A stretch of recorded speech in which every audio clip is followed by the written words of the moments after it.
Cold open. No warning. No What's up? songs. No No song. intros. It's just us.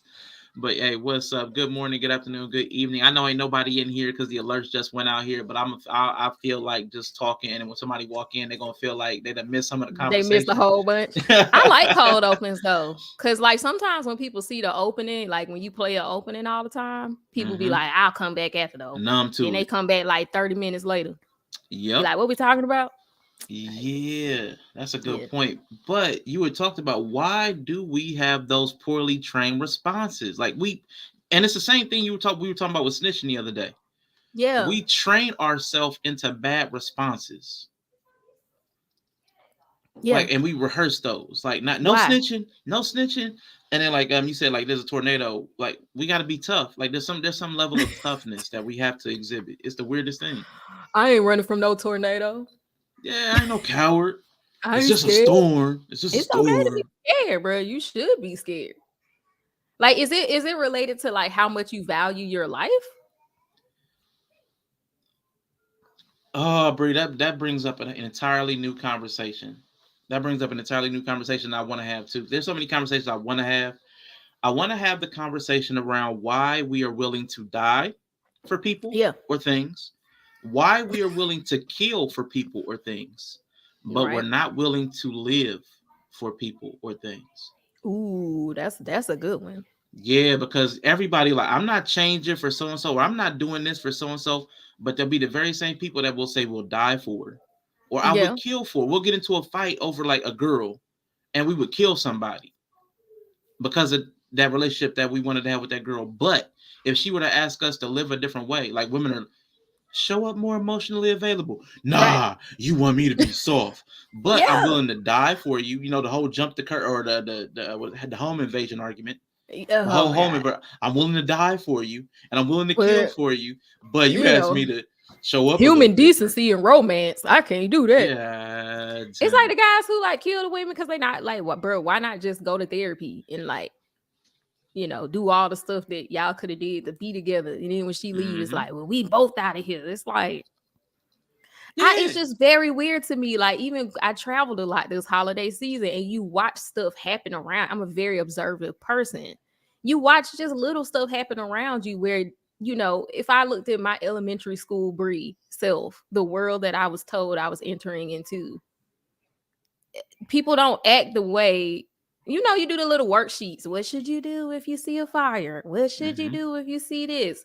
Helping old ladies across the street. Like, all the stuff you learn from Sesame Street, school, like the world I thought I was going into. When you actually watch how people respond to stuff, like adults, it's like people always, it's like this weird, like second guessing their survival is. I don't know. It's weird. Like, I've seen people drowning and people just be like, not kids, because I understand kids be like, I don't even know what's happening. But I've seen adults do that, just be like, just kind of like, Nobody wow, knows look at what's that person happening. over there. Nobody They knows look what's like they're in happening. distress. Maybe I should check. Maybe I should ask them if they're okay. But no, that's Nope. weird. I don't want to ask them if they're okay, because then if they are, I'm gonna feel stupid. Like, Yep. it's weird. Bystander effect. I was telling you, I'm that person. I'm a bystander. I've seen so many times where I will what we do practice, what we do rehearse is the Mhm. fear of the social stigma or the repercussion. Because I know seriously, if I saw a woman and a guy getting into it, I'm like, man, here they go. If I go over there and get Yeah, into it, they both gonna turn on me. I mean, because yeah, I've seen stuff like that happen.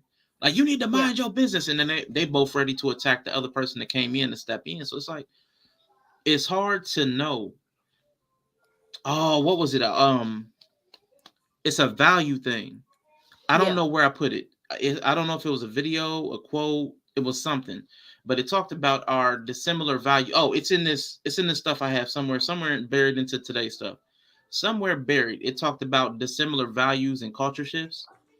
So Right. we don't know what the right Give me a second. responses are to things. So not knowing what the right or trained response is, we get paralyzed by the limitless choice.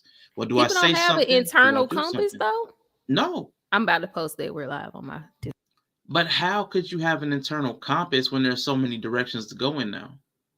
As before, there was kind of like a rigid way of moving. You were expected to do a couple of different things, and they practiced that. You saw your fathers and your uncles and your moms and your aunties. You Yeah. saw everybody moving in specific ways. So, what is what's there's no true north. I guess is the way you talked about Yeah. compass.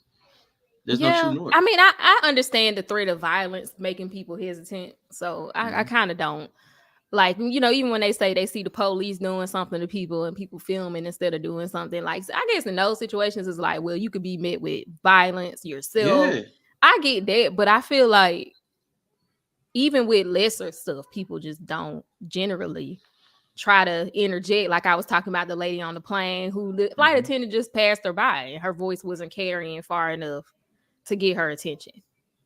So I was on the end seat, so I took it upon myself to do it. But like other people were just looking like, and you could see the panic in people's faces, like yeah, being aware of the situation, but being paralyzed. It's just a hey, yeah. ma'am, she's trying to get your attention. Like you could see people Bree, looking like what to do. Like you're not gonna it's like this part either because it's of course like most problems is multidimensional, but I'm gonna bring in a new dynamic to it. It's not just the fear of getting yourself in hot water from the outside, but then there's also that ableism type thing, like, mm, oh, don't stand up for me because I can do that myself. Like, because there are people that respond. Women do it. People with disabilities do it. You don't got to do that for me. I'm an adult. I'm a woman. I can do that. There I mean, his have people. Yes, I'm not saying people it don't do it. happen, but I'm just like, what? The only time that People it got annoying do was it. when I would be pregnant and like I was like obviously pregnant, but not super pregnant, and people be like, I Mhm. don't care. I'd be like, but I didn't get mad. I just be like, oh, it's fine. Like, like, but people would see I had like the smallest, tiniest little thing. They'd be like, you need help carrying it to the car, and I was like, it's really okay. It's okay. Like, but to get mad about it, I don't know. People get aggy over everything. Like, I mean, because that the Karen mechanism is a real thing, and it's not Right. just in white women. That I don't know what to call it. That petty response, that really petty, Hmm. trivial, high high pitched response to small things, that is present in black people, men and women. Like the rejection, and you go Yeah. nuclear. That's a Karen mechanism. You know what I'm saying? That's that. I'm You going. saying Karen, like the Karen cut Karen? Yeah, Oh yeah. yeah, That mechanism where I'm gonna go high over something real low. You know what I'm saying? yeah, It wasn't that big a deal, but I'm gonna take it there. Like that mechanism is present in all of us over something. yeah. Because you've called me out over a little bit of Karenness. Every now and then I'll get like, why you getting real hot over this? Like, why, what's Oh going on? yeah. Do you like the thing when I was like, "Why y'all calling yourself animals?" I was really Yeah. proud about You was it. I having a figured Karen out why. moment. I figured out why. I figured out You why. figured out why? Yeah, I Why? figured out. Were you willing to share that? Yeah, no, it's a spiritual principle I have. I'm a very Okay. spiritual Okay. person. Once again, like I don't talk about my spiritual side that much, but it's a big part of my life. Everything is filtered through that lens first. Okay. So like but I think people run in a carnal mind, and I call it the beast mind. If you want Oh to boy. say biblical jargon, it's a beastly mindset, and it's just no temperance, no self-awareness, so just taking the self out of it. And as a person who's made in the image of God or has some aspect of the godship in you, I feel like that is a disrespectful way to see yourself from that lens. But I understand it's my lens.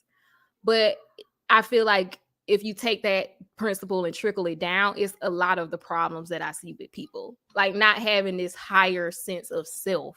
Yeah, Whatever sense of higher sense you have is fine, but for me, that's where my higher sense of self comes from. I got you. But just I see that people don't have that, and it drives me crazy, like crazy. I hate it. I hear what you're saying, and you're not wrong. I just think it's like almost like the cart before the horse. Like, because people are Right. aware of the higher order thinking, they just reject it. They reject it. Okay. I mean, because people they talk about God and spiritual, like black people are the most Well, spiritual that's people. like That's what I'm saying. That's what it's not what's there's a from within. Yeah. like there's a head knowledge, there's a Mhm. cognitive awareness of this other realm that I believe I'm tapping into. You know what I'm saying? Like I'm mentally, I have the ideas that there's some, I have a vague grasp of a concept. Mm-hmm. and I have words for it, Mm-hmm. but I don't really know how to apply it to any real effect. Right. Like Yeah. that's Omawale Africa shared Dissonance. something. He talked about he shared a clip from 2017 from Umar Johnson. And Umar Johnson has said, we've fallen into a place of information instead of organization. So we have a lot of information about Right. spiritual principles, but we don't have organized thoughts and practices and behaviors. We don't Right. have rituals. So there's a lot missing in our Yeah. thought, how we move. What's up, M3? What's up, I mean, I Wale? get that. That's just an annoyance point for me. It don't have to be the same one I have, but and then it gets me Mhm. even more irritated to hear people who I know believe in God or some spiritual. Well, if you believe in a religion, like it's just annoying to me. It Yeah. don't have to be the same language I use, but I just need people to. Real I, quick, man. Shout out to M3 and the Knowledge and Relationships family, man. Sorry for your loss. Salute yeah, to the family and friends of QB Queen B. I know that was definitely a member of your family. As far as streaming, I don't know what the real life relationship was, but definitely want to salute to you, bro. yeah. For sure, for sure. Sorry 'Cause for I your know loss. she seemed like a dope woman when I heard her talk. So I mean, I definitely Yeah, wanted to make sure we acknowledge that. So our condolences go out to you. Much love, man. Hey again, Nay, and thanks again for coming back, Wally. Wealth Talk Productions. But yeah, you're right, Bree. The spiritual side. There are a lot of people that, and it's not just that. It feels like everything. It feels like everything is the same thing. Like to me, I keep saying like if something's true, it's true across all systems. everything, everywhere, all at once. Yes, my God. We just don't have an understanding of the things that we're doing. Like Yeah, we're living, and even the people like all the words, all the manifesting, the thriving that we complain about, like us men complain about women using all them words. Like there's a grasp of all these concepts, but no real understanding of what it's supposed to mean or to look like when it shows up in your life. yeah, I Here's know. Tribe Media Group. What is up, my guy? And Yeah. Mrs. She said, Unconscious thinking and actions, like people just aren't really mm, present of mind when they're doing things and making decisions and asking for things. And so that's why I got a little triggered, because it's my trigger point. I just yeah, want people to act like they are intelligent beings, and I yeah, just can never. It depends on the context. I know technically we are of the genus species. Like I get all of that. yeah, But it yeah. comes up in the conversations in which it always comes up in. It's like that's just an out for you saying that your fleshly desires overrun your logical thinking or your conscious mind. Uh, Is it though? you, yeah, it's an out, and you're not gonna convince me otherwise. So unless you did, like, it's an out. It's I'm just saying the context in which it always presents I get itself you. I hear what you're means saying. it's an out. Like it's Like never I don't have to said think it's about it anymore. yeah, it's never said in the context of like I did this amazing thing. My animal mind is amazing. Like it's never like in great context. It's always like when you're talking about, well, you should be chasing puss at the cost of your freedom or your livelihood, or like it's not that big of a deal. It's like, well, we're all animals. It's like, okay, this what we doing. See, you're not That's enough where it around always enough comes up. guys. You're Hmm? not around enough guys then. Because No, we I'm invoke around the guys. animal. We invoke the animal. Not obviously not. Because we invoke animals all the time for positive things. Like, I'm in beast mode. Like you know what I'm saying? What beast mode mean? I got into I tapped into my animal raw power.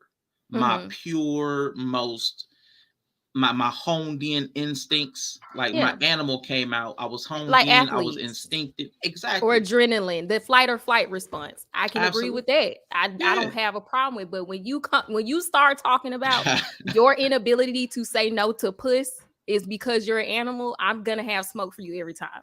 But I'm never gonna be like, yeah, great, okay. No, no. how how are you going to take the, like, was it the balls and the strikes? How are you going to take the good side of the animal, but then when it comes to the negative aspects of the animal, you're like, no, I reject that. Yeah, my spirit animal. People say that all the time. You So have to and so's my control, you have spirit to animal. control the beast. You should be able to tap into it.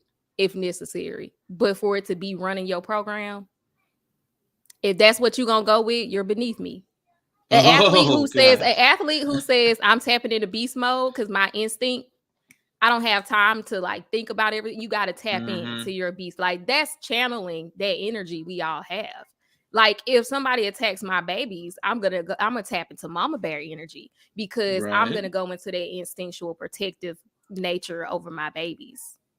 But I'm a tap. But I can't every time my husband say he say something to my kids or say something to me about how I'm treating my kids. I can't be like, well, I'm a mama bear, so you can't say nothing to me about my kids. Like Okay. that's kind of the same energy. I'm Like gonna challenge you on this though, real quick. I'm gonna challenge you because the logic's got to follow. The logic's got to follow on both ones. So you're, you say you're. I'm a tiny person. Some I am big guy, 6'8", right? Six right. eight is trying to come after you and your children. You said I'm gonna tap into mama bear energy. Yeah. Reasoning states you grab your children and run because you can't fight this foe. You can't fight Right. this opponent. But mama bear energy is going to have you step up against reason to Yeah. face him up to try to make him back down and realize that you're just as big of a threat as him. So Yeah. that's And it may happen. unreasonable. And it may What? happen, but it's unreasonable. Now hold on. Now what you're saying is that men, when we talk about the chase for puss, we've got Mm-hmm. to tame that inner animal and we've Yeah. got to reason through that. But even though you would have put yourself in harm's way, which might have taken you out of being able to care for your children because you got taken out by going against a bigger threat, unreasonably, irrationally, it was the animal instinct. So too can men get taken out by that animal instinct. It cuts both ways. There is no So way to push have it. push you into a fight or flight mind state is what you're telling me. I'm I'm not just saying, hold on, allow me to articulate it, not fight or flight. There are multiple modes that animals operate in. Fight or flight is one, which is high adrenaline, but they also okay. have reproductive urges that have a high drive too, that make them Mm-hmm. do unreasonable things. Like Okay. dogs humping legs. Like dogs Right. hump legs. So I can I wish. say I'm the smallest giant in recorded history? Because I am. Yeah. Let's go. The new giant race, the small Yeah. giants. So I mean, Okay, all I'm saying is that instincts cut both ways, and they're irrational and can push you towards things that are unreasonable, unlikely, maybe impossible. and pushing yourself past your limits Yeah. is What definitely an what reason animal would thing. require? Yeah. What would well, yeah, it's pushing yourself past what your mind would say you should do in any situation, good or bad, Yeah. to your benefit or to your detriment. I Either way. still would say that somebody who walks around like that consistently, you're beneath me. And we can move on. I mean, that's fair.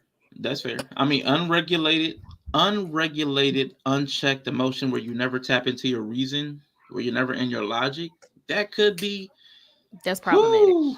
That's We very about to problematic. okay, we about to go here then. Here we about to go here then. Because you know what women do a lot of times. Women's intuition, mother's instinct. Y'all know what y'all do. Y'all don't rely You on already know what reason a I'm finna lot. say. Y'all don't lean into the reason and rationale quite a bit in your daily operations. So if you're going to talk about you're beneath me for leaning into your instincts, well, Bree. You really think I'm finna defend women who lean into their intuition all the time and it be off because it's really just your anxiety? No, can it feed your You confidence or know, can we women's say intuition be who you trying to low key convince? my anxiety and fears. That's Yeah, we could just swap out that language. Like you know, I'm not gonna sit here and cape for that. that's cool. I'm with it. I'm with it. So as It long be as off. I gotta let you have that one. That it's people that beneath you. I don't know. I get you. I know what you're I saying. said new year, new me. So Yeah, they operating at a lower vibration. I get you, yeah, low they low vibrational vibrational plates. plates. Low vibration. I mean, like women, girl, you got anxiety. You have generalized anxiety disorder. Your gut always going off. Yeah, always Girl, spider you might sense is need to talk to always somebody tingling. about it. That's all. Just talk to somebody. You might want to talk. You don't know your kids necessarily. I mean, you do know your kids. I'm not gonna say there hasn't been moments where my connection with my baby seemed otherworldly, Mm-hmm. but you know, I'm also an anxious person, especially when I'm overstimulated. So I have faced down my anxieties multiple times now, a lot in 2022. And I think if you're not constantly challenging your own anxieties, you can fall into that. Yeah. Like, oh, my gut, my intuition, my intuition, as a cop out, like the men do the animal instinct cop out. Oh God. They both cop outs to me. But I think that a lot of women, if you don't challenge it to prove to yourself that it could just be your anxieties and not God Hmm. talking to you, or, Jesus came to you and said, like, I think you can fall into that. I think you do have to push the limits of your own, you know, got to Now push the you're right. limits. You need to test yourself and the voices that you're hearing, because Yeah. everybody's hearing a lot of different voices in their head. That's something oh my God, there's so many different things I want to talk about. Does intuition work in positive instances? If so, what does that look like? You want to take that break? I know for a fact everything works in all dimensions, Right. including intuition. But Um, positive. I don't know. But positive, I do think that I follow my gut now, but it has to there should be across all realms. Like, for instance, my husband works, and he works deployment. So, something came up, a job offer came up, and I was anxious about it because, he's not working, he doesn't get money. So I'm like, because of my old job, I'm used to my weekly checks, like on the clock. But that's not how it works. He's in a contract, he get a chunk of money, he off. When he's off, no money's coming in, right? So I get a little anxious about it here and there, whatever. So sometimes when he gets that first call, if they offer him a contract, my intuition will be like, you should take it, you should take it. This is, like, I think my anxious mind wants to lean into superstition. Hmm. And then when we turn down one because the intuition didn't match like the real world logic path, like, if that makes sense. So it's like, if you take this job, we'll have to move all this stuff around to make it happen. It's not really great pay. We'll have to it was just all this logistical stuff that didn't fit. And so, like, even though my intuition was like, you should take it, we turned, I was like, no, it doesn't actually stand up to logic. So Hmm. I think intuition, real intuition, where is if you're gonna say the spirit was connecting with you and really pushing you toward a way, I would say in all the instances in my life where that's happened, it was more like an alignment of multiple points, not like I just feel this way and it has nothing and I just did it, if that makes sense. Like, that's kind of where I am now. It will align in a way. Yeah. And for me, I say the same thing, but it's not immediate. Like when you follow your intuition, things are like intuition or the spirit, leaning of the spirit, whatever words anybody uses. A lot of times you'll call somebody at a time where you probably wouldn't have, but then you found out they really kind of needed to hear from somebody friendly, or you see somebody at the right time and it changes its trajectory. I know a specific time I got a phone call from a friend I hadn't talked to in years. I want to say about 2014, 2015. And they just said something. And I was like, why are you talking to me about this? We never talk about like employment type stuff. We would always like kicking buddies. Man, all of a sudden I was like, why is he talking to me about this job stuff? I was like, okay, something told me that this was my time to like reorient. Like it was like intuition. It was just like something told me I don't have a reason. I don't care about what people be saying. But when they said that, I just felt like I'm supposed to shift. And I did. And a lot of stuff went positive. Even there was even I made some bonehead choices like years later. Like that entire path of my life shifted from that moment on. And I can clearly see the divergence from where I was, because I was heading, I don't know, I was self-destructive. I was heading in a self-destructive path. And that conversation kind of I got out of the student loan default. I worked my way out of student loan default. Got a different job that showed me some different stuff in my family life. Once I had more money and I saw how the family dynamic changed, like that, like there were so many revelations from that one conversation and the decision I made to do something different. So I just had the intuition, like I'm gonna follow this path instead. So I know intuition can lead you to positive things. I didn't have a reason to shift. I just had a Right. feeling and I went It's a with that path. feeling. Yeah, it I feels was, more like a path, not just like a. I agree. You'll know those, like, those supernatural intervention moments. I agree. yeah, You look back and you be like, that's the moment right there. That's the branch in the multiverse. Like, you can yes. look back and see it. Not, but you know how most people use it. Like, oh, I just don't want to do something new that I don't usually do. So my Yeah. intuition is telling me it's not a good idea. Like Yeah. that's how most people use it. And that's not necessarily right. Like my And there's intuition told me I was gonna die when I got on the plane. you see what I'm It was just anxiety. Felt a lot saying? alike. Felt a lot alike. I'm just saying you gotta have some wisdom at some point to be like, you know, push through. How can you tell the difference though? Like, because we have this is the conversation I've wanted to have for so long too. I was gonna do it with the Spider-Man meme where they're all pointing at each other. Like, Yeah. which me is me? Like, I have Right. so many voices running inside of me that are telling me different things at all times. I had one before this show that like I got to do this show. A one before the show that was like I probably don't ever need to stream again. One before the show that like I need Bree to tell me how she wants the show to run. You know what I'm saying? There was so many different Yeah, voices. that Like voice which was me? definitely capping because I wasn't finna say shit. Tell that voice. But You are eliminate that voice. That is not a voice in reality. Cause I'll be giving it to me like I know, but what I'm saying is we have so many different voices, and mhm. if we assign privilege or value to any one of them over the others, it can start to get problematic. One of them could all of a sudden be the voice of God. God told me that Yeah. Yeah. you're my husband, you're I my don't trust people wife. that say the Lord said. I'd be like, ooh, you can look crazy. You look crazy. I mean, they sound a lot alike. I can't really tell you. I mean, I'm what year? I got saved it in. I got saved in 2015. So I'm what 8 years in now. It's Okay. just something that I've had to learn. I don't really know. I like before I was saved, I will say I wasn't aware of all the different me's. And then once I got saved, I started to peep that like, oh, it's some different. It was like a new voice in there. And I was like, ooh, this a new one. Um, so I was like, okay, let me figure this out. So I would fast.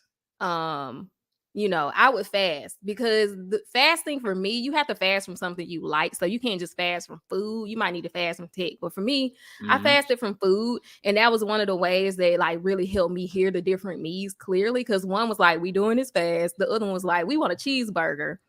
And Yep. the other one was like, remember what you said you was gonna do. It was like you could really hear all the voices when you put in something that you wanted really badly.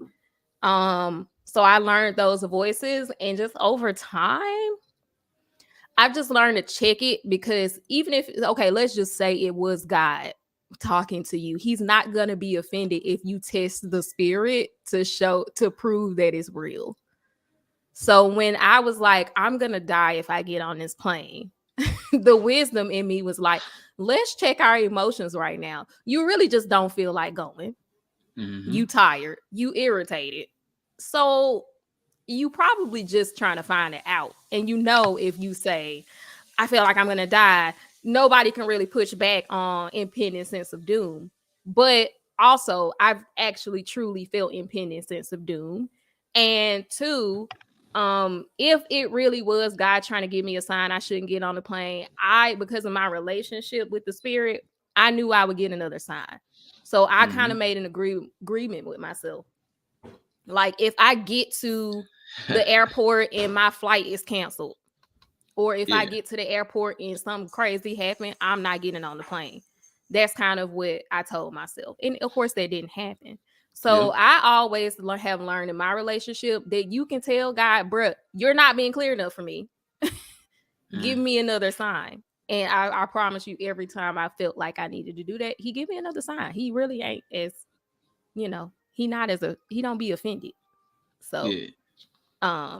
that's how I've kind of learned through actually almost dying and being like, oh wow, that was an otherworldly impending sense of doom. Like I really understood what that felt like.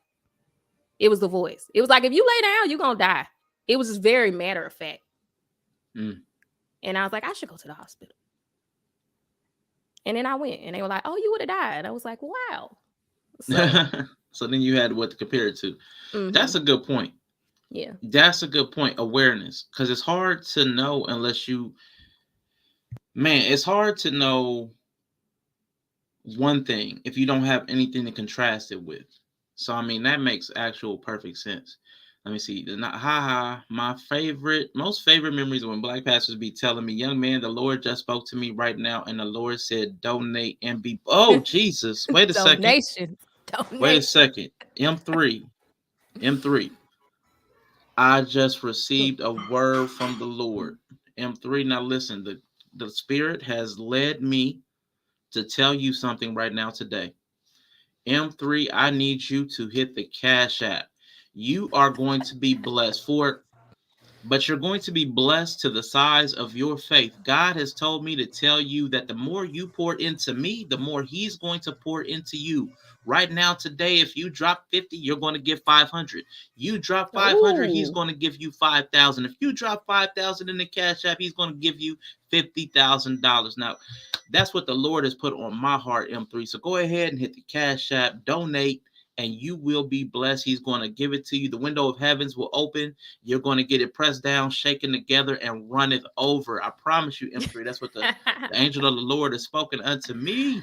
Yeah, I don't trust them people, and don't let them touch you either. I'd be like, don't hot, touch me. hot High tuition, yeah. intuition. Hot intuition, yeah. Yeah, don't let them people touch you. But Chris Classic, Take It Home podcast. What's up, my guy? Yeah, yeah. be But careful with the. it be the most spiritually tapped out people that be having the most God told me stuff. I'd be like, but he ain't tell you to stop doing all that bullshit you be doing. But that's funny to me. They don't Yeah, when you have a working relationship with the spirit, I think it's a lot different than people would have you believe. that is true too. That's kind of how I get to my concept of love Hmm. and my concept of what it must mean to like actually find God, because it would call you to a better version of yourself. Like the loves that I've felt in my life, like put an internal demand of me to show up better for that connection. So when I see Christians that can stay in such a state, or not, people that say I love my partner, but they're dodgy and you know what I'm saying, a They little don't sketchy, actually like them. Yeah. that kind of stuff. I'm like, okay, the evidence, the fruit of your spirit, of whatever words you're calling it, love or faith or whatever, Hmm. all that stuff right there. I'm like, man, y'all gotta cut that out because y'all are not living like the intuition. We're using words and we're not understanding the spiritual component of it, what it means in its depth, what it means in its core. We don't understand. Giving Yeah. abundance, receiving abundance. Hey man, that's right, yellow pill. I will say the more you be like fuck this money, the more you definitely get. I'd be like, this seems like a spiritual principle. You be like, I'm not holding on to this money with vice grip, and that money be coming. And you See, start holding on to it real tight, it becomes, you know, a and little that bit message harder to right come there, by. that message right there, M3, was for you.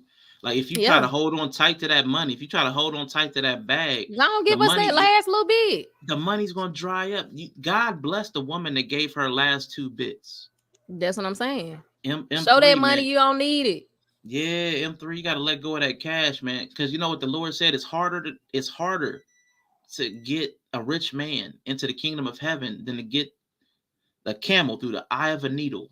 So don't hold on to your earthly possessions because they can't take you where you need to go. Go ahead and donate everything that you have to me, and God will bless you with everything that you need spiritually. Man, people love using that scripture.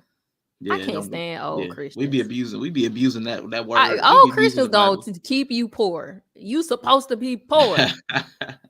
Okay. Jesus don't want you to have no money. Nah. I need my reparations first from all the pastors who swindle my money. And I'd be like, that's on y'all for giving it to them. I just saw another news I've report. never sat in the church and felt any type of way from passing that collection plate. Y'all got it. It took me a while to feel like that.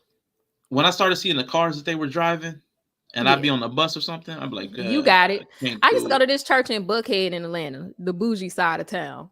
Y'all Mm-mm. got it. Yeah. Y'all got it. You know. This pastor wanted to this pastor, he wanted to buy in my city, not a big city, like not one of the top 10 cities, Houston, New York, all them ones, but he wanted to buy a private jet. And I was on the bus and I'm like, I Yeah. can't keep giving money to this guy. He But can wants a I get a private jet and car? I can't get a car. Can we get a car? Can you probably get a lot of the congregation cars? by the Man, time you save up enough for a private jet. Where he going? He I had another don't know. church he had to fly to? No, just when he did his little ministerial stuff. You always go on the road. Like, like once a month you go fly. You go typically you just go to somebody else's church in town. But we Oh, didn't have that yeah. many. We didn't have that many big churches. He's like one of the three biggest churches in my city. So Mm. he couldn't really hang with too many people out this way. So he had to go somewhere else to go to Boy, another if you mega don't get church. your ass on deal too, we'll buy you some Sky Miles. Better sit your ass Nah, down somewhere. Anyway. I ain't gonna say nothing too true. I'm about to say though, if you really that tapped in with God, man, he just need to fly you there. He need to don't dash your foot I on a do rock. wish God could allow me to teleport. If that would be helpful, God, you listening, if you just decide you're going to hand out superpowers this year, I want to teleport. And I don't want it to be painful or make my stomach hurt. I'm going to be real specific. I want him to make me disappear like that. Who was that? Philip, when the Ethiopian had to be baptized, he just teleported. I'm going to need that power. Can I get that Holy Spirit power? That sounds cool. I don't even remember what I'm not. I don't remember that one. The But I know there was the Ethiopian one was guy that like he flew. needed to get baptized after Jesus died, and like Philip got like teleported to him, like Did in the he? middle of the road to baptize him, and then he went away. He got teleported back somewhere else. I like it. I remember that one false prophet was Bree wants Banff power. She's want to Banff, and she's somewhere else. I want to fly because there was that guy that got into a contest with Peter. I want to say, and he was flying Oh, around. you talking I about want. the other Peter, the fake, the two Yeah. Simon, the Yep. Simon off. I like the Yep. Simon battle. So you want to be the Simon? I want to fly. If they could fly, why can't we fly? Well, Why he we got to had give them evil get through it? powers, so you could go worship. You need to figure out what mystery school Simon was in, so you can fly, levitate. No, because if the evil people could give their people flight powers, God could definitely give flight powers. He's just choosing not to. That is one of the questions. I'd be like, so why are you holding back? But Jesus never flied, so I'm not gonna hold it against God. But I do want to teleport, and I That want to was be able that to one change guy. my face. I want to be able to disguise myself. Yeah, Yeah, Jesus did that. Nobody could yeah, recognize him when he came back, so you should be able to that do would that. be nice. I want to That be would able be to do kind of that. cool. That would be That would kind be of kind cool. of dope. What was that pastor's name? Was it not? What was that guy's name? Whitehead. Wasn't it Whitehead that wanted the Movado watch, or was that a different one? It was Movado watch somebody. is only like $300, ain't they? I think so. I think they even started down closer to 100, 150. I think I'm about to say you they can have get a some on the lower Movado end. for about 300. You You want want the the power of power of persuasion? persuasion. Spoken like a real evil person. I'm sorry, but I know we veered off. I'm sorry. Nah, you ain't gotta. No, I'm here for the conversation. I'm here for the Okay. We ain't got to be on topic. We ain't Okay. even touched the topic. I ain't worried about all that. I just wanted to make sure because I know it's just I think this year is gonna be interesting. So I just have to only 300. It's only Right. 300. I'm just saying in the span of watches, like you talking about Rolexes and all, Yeah. like it's only 300. What is a G I baby mean, watch cheaper? like even on the low end though, I'm pretty Baby sure G most people, even if you work at McDonald's, you could probably squirrel away $50 a month, as a gift. This is a and gifted in too. This is 6 a months, yeah. and in This is 6 months, if you save $50 a month for 6 months, you got that watch. yeah. We got to It's be a able to do Christmas that. gift. This is like they want just this one thing for Christmas. I mean, that's doable. I'm not a watch buyer, so but I know a Movado watches about 300. Yeah, I was Hey, always on Nick. Fossil. I wasn't a big. I didn't like the name of Vado. I don't even know what it means. Fossil is old, I guess. I probably shouldn't have wanted that one either. No, I'm But I about to like that. say. You about to say Oh, it's what? a At least lot we of know what speaking fossil of fossils. means. It's a lot of fossils dying right now. Your friends, the Oh, Queen, the Pope, and Barbara Walters. Rest oh. in peace. We're losing a lot of old people. Yeah, we We're losing a lot of are. old people, but we're also losing a lot of younger people too. Gangsta Boo. It's extremes. She was only She was my age. 43. Yeah, she was my age. Was it drugs? I don't know. No clue. I have no Um, clue. hmm, Hopefully that young guy that got dang, I was about to say something. That I hate the way my media tongue is always a little slow. callous. A little callous. Slow. I was about to say he got his heart knocked out.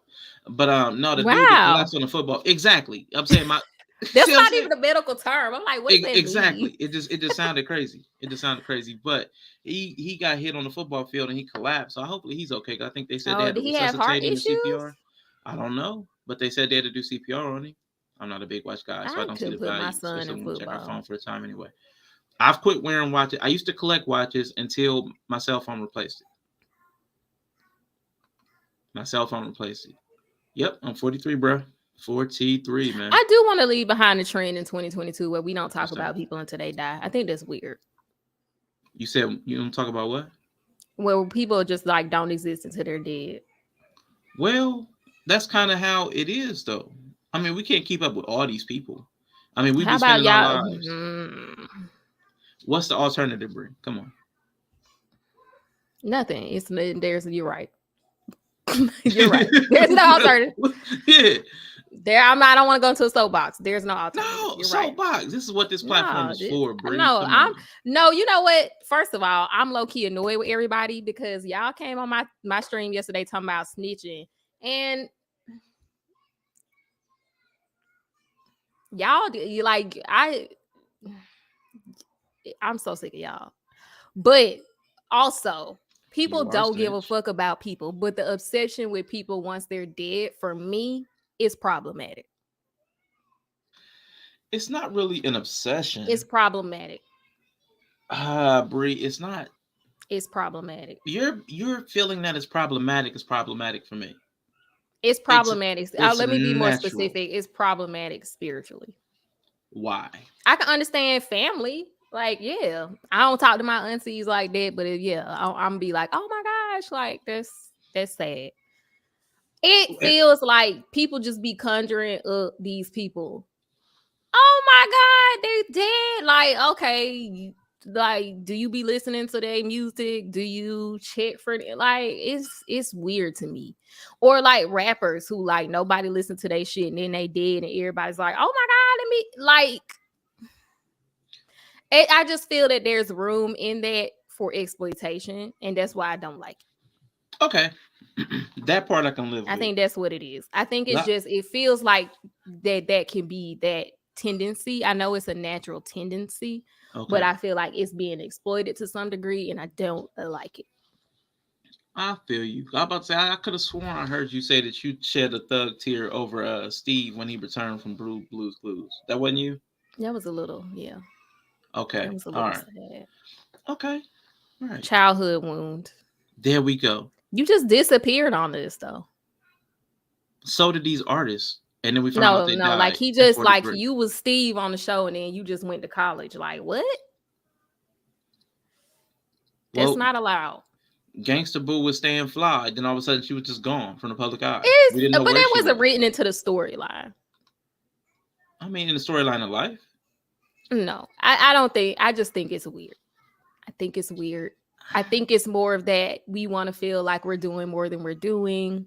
We want to feel like we're friends with people we're not friends with. We want to feel like we were there even though we weren't. It's just giving that. But you said Steve was sad though. So you understand how this happens, like the whole parasocial No, I relationship. do. How, I but then do. you I do won't get it. give grace to other people to I don't experience have to the give same. grace. Yeah, you don't have to. Kim Block, creator of DC Shoes, died in a snowmobile accident. It's more so the rappers though for me. Cause it'd Why? be like these Why? small rappers, cause I know they struggling to make it and like they just needed support. And like I knew a rapper, you know, a guy who was trying to make it and seeing how much he grind and just asking people to listen to his music and trying to get people and you know, and it's just like it's really hard to get that. And you know, you're not gonna get the support. You might have a deal, and even with the deal, you don't get the exposure. And then you know, you could just die. And now all of a sudden your music is, you know, blowing. And it's just something about that Mm, that's fucked up to me on a deep level. To just know that if that person was alive and tried to get that same support that they I get what couldn't, you're saying. you know what I'm saying? Like I think it's more Yeah. so like that, like damn, like Thank you. how much would his Thank life you. be? How much would his life have been different if he could have just got this same energy to support their dreams while they were Yes. alive? You know, Yes. But you're so right. And Yella has a great point here. But grieve people him. grieve Jesus like they knew him. Like All I'm, sad? I'll just put it like this, bro. I'm gonna pose this question to you real quick. As a follower of the Right. Christ, of the Christos, Of the Christ. yes. Why couldn't he get the same energy while he was alive? Like What? everybody's following him. The same thing you're talking about. You He know, he did had get a that energy. He got his supporters and his follower, and he had to he, die. he was betrayed. He was denied. His people didn't understand him. He was doubted when he Yeah. returned. All kinds of stuff. But now the whole world's following this guy. After Yeah. he's dead, he got the full rapper treatment. It's the key. He had the glow up. The death You is the gotta die. sacrifice. You got to die. Somebody's got to die. Somebody, Illuminati. Somebody's got to be the sacrifice. I know that's fucked up. Well, I don't have to be the sacrifice because he was the sacrifice. So let's first of all, I'm not even supposed to be tapped into that. But to your point, that's what I feel like is problematic for me. Like I know people are exposing that natural inclination that people have, but it's fucked up because like unlike Jesus, who if we just take it for what it is, he was supposed to come here and do that. That was his mission, and by him dying, he accomplished what he came to do anyway. Versus some guy who was in the hood who didn't have a lot of money, maybe had kids, somebody to feed, some people he was trying to take care of, you know, some support in the actual lifetime where he was living, probably would have went a long way, you know. And so it's a little different to me. I mean, you have some where I'm sure it works out in a positive way where like if people get they support the family, oh let's get some money together for their kids and it could still work out for the good. But I think ultimately I want people to care more, not everybody because the world is so global. You can't just be tapped into everybody's story that you see. But in the real life, I think it's because I know in real life, I don't think a lot of people are actually tapping into like in real life. I just want to see that more. Like I would rather see that more. But that was still, I know you said you can't be the sacrifice, but you have to be the sacrifice. Like everybody has to be the You be the sacrifice. change you want to see. But that's going to Well, we don't require you have to to die. sacrifice. You don't have to if your life is a living testimony. Like if you're actually living your life and you're tapped in and you're, thriving and you're helping other people and you're doing all that. You're doing all the things. You don't have to die. You don't have to. That's not the way it has to be. Not That's a another literal death. means to that's a means to an end. Not a literal death. What I'm saying is there has to be some form of a death for you to be born into your purpose. Like that's like spiritual principles. Like Right. something's going to have to die off. The old version of you will have Yeah, to die for you I to agree. emerge this being that's going to follow this path that you're Right. think you're going to undertake. Or like you said, if you're going to be this public figure, the part of you that's private and is afraid and doesn't want to step out there, that's going to have to die. Or Right. if you were think I'm born for this, I'm that celebrity, and your ego to work with other people, your ego is going to have to die at some point. Otherwise, you're going to flame out. Like Right. whatever you bring into a situation to conform to it or optimize it, some part of you is going to have to die. It is very rare that you walk in fully equipped for Right. like the perfect calibration for any situation. Like that's not even how it's set up. You go into a situation and you kind of grow into it, and then to go to I the next agree. one, you got to step you something party. I have to die to this, and like I've Die reached my to limit at self. this job, or this position within the company. I've reached my cap. I can't get any more income. It's a dead end. There's a glass ceiling. I have to die here and step over here and start again and start. You know what I'm saying? So there's that plateau and ascension, all that stuff. Those spiritual principles are real. So some Yeah, part of you is going to have to die, like somewhere. I agree. I will That's some shit. rest. I will yield. But the physical death should, I think it just follows those same lines of spiritual principles. I Okay, think the yeah. physical, I think that's just why that happens. So people, there's a burst of energy around the death because of all kinds of different things, fear and mortality, and then awareness and Awareness curiosity. of it because it's like in your face. That's true. I mean, it Yes, is fascinating. I think it's one of the fascinating things, but I don't know. I just, man, it kind of sucks as blood supply. I just wish, that's just the light side of me, just the Pollyanna optimist in me that just wants Uh-huh. people to. You see, you like that segue? Yeah, The yeah, yeah. optimist in me that wants people to be more tapped in while people are alive. And that would require a death because you'd have to kill off the part of yourself that is only concerned about yourself. Like, so there's Yeah, always something ego as driven above, so self. below. Hey, what is a quantum? Thank you for being in the building. There is a hard, it's hard to grasp.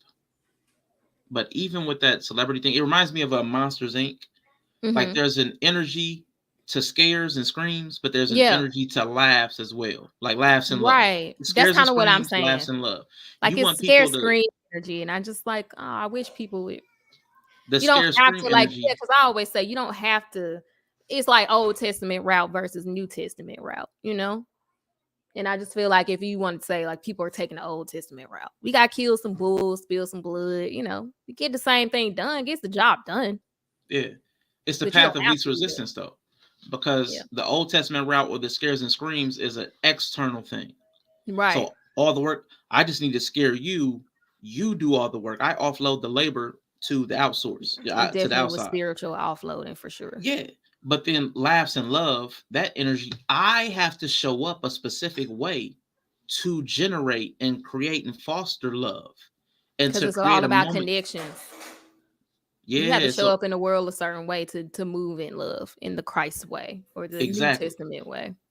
So that And external I versus mean, that yeah, most of internal. y'all Yeah. ain't shit, so I get it. It's cool. Oh, It's cool. what is up, Big Rig Slaps, man? Happy New Year. Happy New Year to everybody else that's come through, that's in the building. I appreciate y'all. Me and Bree just been chopping up. We ain't even got to the topic. She tried to segue We have. into it, but Yeah, you because know. y'all not gonna be coming for my Jesus, okay? But Oh, we no. gonna But come for your I want to shout Jesus. out to you because I do often say that mantra that you share with me via Tyler Perry that I'm not the sacrifice. I always have to tell myself that because we were talking about the anxiety thing. I always have to tell myself that. I mean, I could be the sacrifice, but I decided I don't want to be. I don't want to go the Yeah. Old Testament route. Seems unnecessary. I'll take the New Testament route, but it does require me to show up a way, and that Mhm. takes work. Yeah, I'd rather kill some bulls than have to like be a good person. absolutely. It's so much easier. It It is requires so easier. much less internal work. Yeah, and they're just animals. Yeah. And oh, here we go. And you can make them crackers, the little flour Oh my cakes. God. What I'm just saying, they're just animals. That is the ultimate fate of the animal, right? I thought you were doing that 360. I thought you were bringing it back around Oh, I to the am. oh Because Jesus. if you want to be an animal, you can be an animal. You know what I'm saying? But ultimately, I feel like that's what happens though. To you on the internet crying boo hoo, and honey, you live in the animal life. So I live. My family has land adjacent to a cattle farmer. The cows be kicking it. They have a great life. They be chilling. But I'm gonna tell you that day when he come to collect. Well, well, that was your lot in life. So I hope you enjoy chilling, eating grass in your animal ass state with that nice fence around you. But when it's time to collect, it's time to collect. Don't say nothing about it. You gotta say something about it. You The going to the cows get on the slaughterhouse. truck, okay? They be They scared, ain't but they coming be back. getting on the truck. They don't know they ain't going back. We I know think they ain't going back. they probably get that feeling. They be a little nervous. They be a little nervous. So I'm sure I like to think the cows have come up with some metaphysical explanation of what happens to their brethren when they leave on the truck. That's my fun thought project. I don't know why I'm like this, but I like to think that the cows believe that they're going to, somewhere else. And, but yeah, that's what happens when you're an animal. That's their lot. I mean, Brie, I know you trying to connect that. You I'm you not want that trying to to be the lot connect it. so hard. It's connected. No, no. That's when people come in and harvest animals Yeah. because animals are free on their own No, these volition. animals And not free. These are cows who live in a fenced, controlled environment. animals, general principle, Not wild animals. animals in general are free. They were on the earth. There were no fences. Now I said people come in, like you talked about the exploitative energy. People come in and take advantage of the nature of the animals to their own benefit. So we have to, it's not that there is a deficiency in the animals. There's something in the humans that take advantage, those higher order, I'm above you. That feeling that I'm above you allows you to take advantage and exploit the people who operate at a Who different choose to frequency. live in a lizard brain instead of a human one? I got you. I So I agree. mean, so we can't call it a deficiency in the animals. It's That's a not a deficiency in the animals. You're high. You're putting yourself in a certain level on the hierarchy. That's I all I'm mean, saying. That's all I'm saying. I'm not saying that it's not true. I get you. What I'm saying is the hierarchy is the person that the person who says I'm above you creates the hierarchy. The hierarchy exists. It's created Okay. because you don't have to exploit. That's not No, necessary. you don't have to exploit. I eat Yeah, animals, so but you don't have to. mm, I'm not one of those people that believe we're built to be vegan. I'm not saying we're built to be vegan. I'm just saying, but it's No, not a. I'm just saying. So it's We're like you don't have omnivores. to. I mean, We're, what? we're How far do you want to omnivores. take it? Because I believe that I must eat animals. You could eat insects, Okay, protein. It's still a creature. It's a living being. and Living then you being. can you can go get some the nuts and legumes or whatever. You can I still can't. get I'm protein other allergic. way. I but am. you, I'm literally allergic. I can't. So I mean, I feel you. But a lot of this stuff, of course, is also man-made through my. I promise you, Bree. I don't yeah, think we people could would all just be be outside allergic. in the forest right now, naked, drinking all the free water, getting all the free Yeah. sunshine, building our own free houses on free land. We could all be doing that, but that is literally not what's happening. So Okay. all of us are supposed to be free. That's not what I'm saying. I'm just We are. saying. I'm just saying at the base layer of things, there's a common methodology of creation. There's a common. We're just living, live, die, eat, reproduce, all that kind of stuff. There's a base layer. Now you introduce the hierarchy. The hierarchy, and I'm a do one of that word homonym butchering. Hierarchy. Yeah. You set yourself higher, Yeah. so you create the hierarchy. The hierarchy. Okay. You're That's creating that. So fine. you're setting up that system. So if you're going to say that and then try to deny that base layer of, like, I don't know, creation, that base layer of creation, that humanism, if you're going to deny that, that's no Humanism. I'm not different. denying humanism. Well, you said because I'm above you. You're equating to yourself. You're Yeah, no, if you spiritually really tapping like into I'm the just animal, saying literally, if you see yourself as an animal. right? But they're wearing clothes, so they don't literally see Facetious. themselves as an animal, right? So even facetiously, like if we know they don't see themselves as an animal, they're just saying that. Oh, you think they really think on some level? Yeah. Oh, stop it, Bray. No, why would you say like I really don't like we have certain tendencies biologically and Mm-hmm. evolutionary wise. Yes, we do. But like I'm no, yeah, I don't. I think they do that. Eh, I hear you. I can't really argue. I can't really prove it. I just feel it's intuition. But I just feel like the same thing that allows people to be exploitative up the hierarchy, Yes. up the chain, is the And I don't same thing that and the I don't have problem with hierarchies. If anything, I respect hierarchies generally speaking. Now, does that mean all of them are legitimate? No. yeah. No. I will agree all hierarchies are not legitimate, but Sim. they are a part You of simmer. life. I can They say that are a because I've part of never life. seen any group of anything that didn't have some sort of, you know, way of being. So, besides plants. I But get even you they, I mean, some plants eat plants. So, I mean, for no. sure. Yeah, that's true. So, There I are mean, differences. There are differences between things that we see as hierarchies. of So course. what we do, because we see those differences, we then assign value. That's the part I say, that's the system that we build up. We assign values that don't necessarily mean that don't necessarily ascribe to the reality. Like every part of the chain is necessary, like the ecosystem, Right. the plants, the animals, the air, the water, all of it's equally important. If you take any one away, the other ones collapse too. Like, so Right. I that's mean, I think that's the lane. When I think of hierarchy, it's still a chain. Like to mhm, me, hierarchies are cyclical in nature. yes. I mean, maybe they're not like a ladder, so maybe a chain is a better word, but I do believe in chain and there's the beginning and the end and it all goes around, but there's still like depending on which part of the chain you're on, the food chain, top, bottom, circle, whatever. We all die and then we go back to the plants, right? So I mean it's And cyclical in nature. and that's what So I mean by we as humans in our ego, we start to adopt that place of above. When you're just another part of it, you're just another link in the chain. right. That's what I'm talking about. The mentality that I'm above is just as problematic as I'm an animal.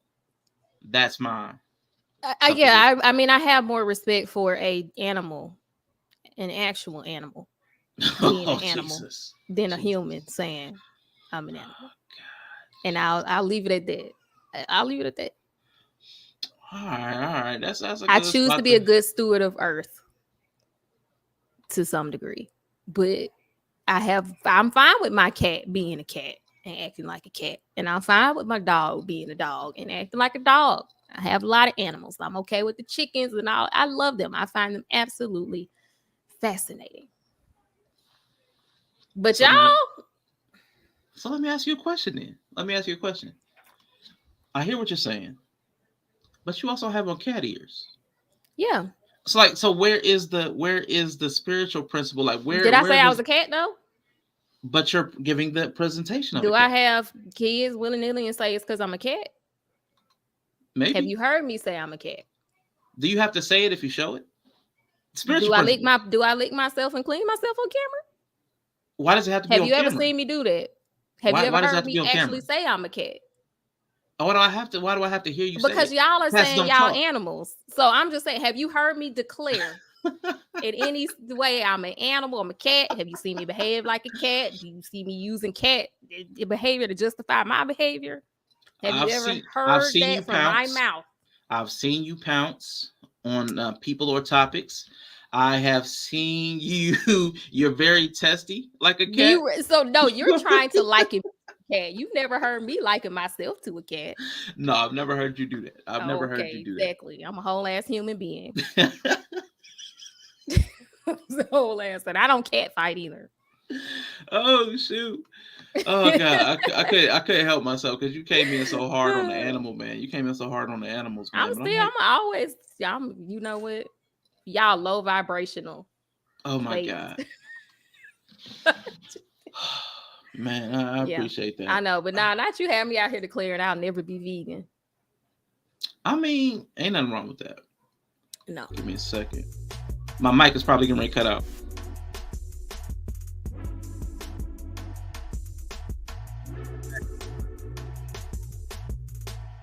My mic back yet? It never went away.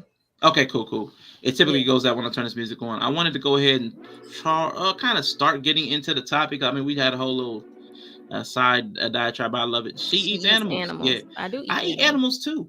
I'm not a vegan or a vegetarian. Sometimes I kill a chicken to eat it. I think it would be something though if more of us had to kill our animals to eat them. I think we Yeah. would eat different. It gives you a different respect Respect. for it, I think, when you kill it yourself. You saw it in its living state and like understand what you're doing, you know? Yeah. I think it hit different. It I think connect we're you, it's being more so of a wasteful. connection. Yeah, you're not as wasteful, like, and it's you just connect to what you're doing. I think you understand what you're doing.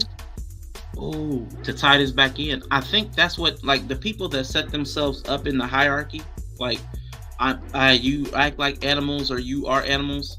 What they lose is when they do the exploitation, they lose the respect for the sacrifice of what they're taking and extracting from those people.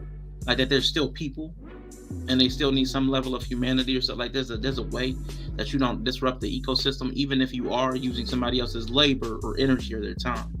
So there's I a think way we're to so do service. detached. Yes. Like we're so detached from it, like everything we do. I don't know. I think that, and that's what I'm saying. I don't know. I don't know what the word is to describe what I'm saying. I would want to see from people, like just in general, like with everything. Because I think Yellow was talking about on his stream, like, like I don't know. I just want people to I don't know, feel what you're doing, like the impact, because he's like, everybody's gonna screw you over, everybody's gonna do something. And I think I see it more as transactional. I think when you're plugged in, you can have a better understanding of it. It's more transactional.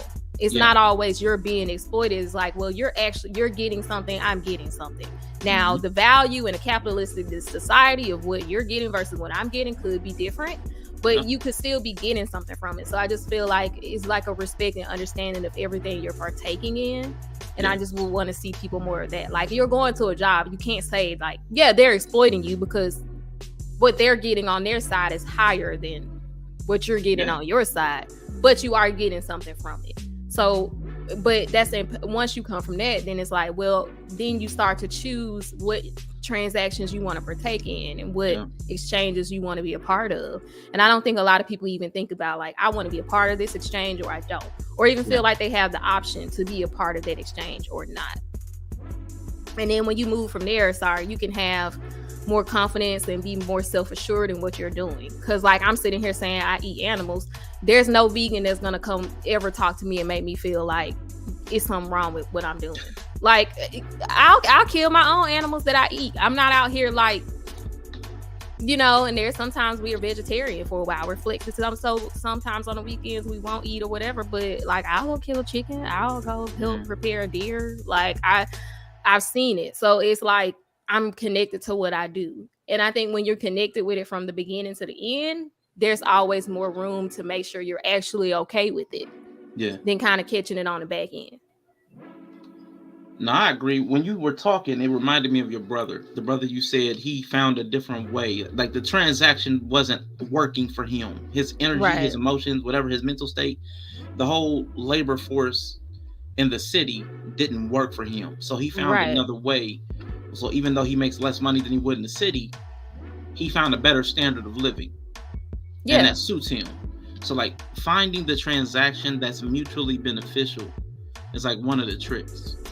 And that's what a lot of people don't understand. You're going to be, everything is a transaction. Every moment you're spending money and getting something in return, even if that something in return is nothing. Like, was that Winnie the Pooh talked about the very best somethings or nothing? Like, even if you're getting nothing in return, like that whole well, you're getting something out of the relationship. You're getting to be around me. You're getting to experience me. I'm getting nothing from that. So you're still getting something, even if you don't value it. That's the issue. So you need to negotiate. Because people don't value. They don't count it. Like the ladies who come in and say, well, how many sexual partners? He don't count because I didn't like it. Or he don't count because I don't fuck with him. Like, no, that's not how it works. Yeah. That's not how it works. He said, you eat booty noodles? Yeah, he eats booty noodles. Definitely didn't spell it right. And it don't smell right. Can't spell it right if it don't smell right. I think cooking outside is fun. You mean like campfire cooking, or you talking about like no, like cooking out, having an outdoor kitchen? It's great. Oh well, yeah, that could be cool. I don't know. Grilling is cool. Yeah, have a whole outdoor kitchen set up.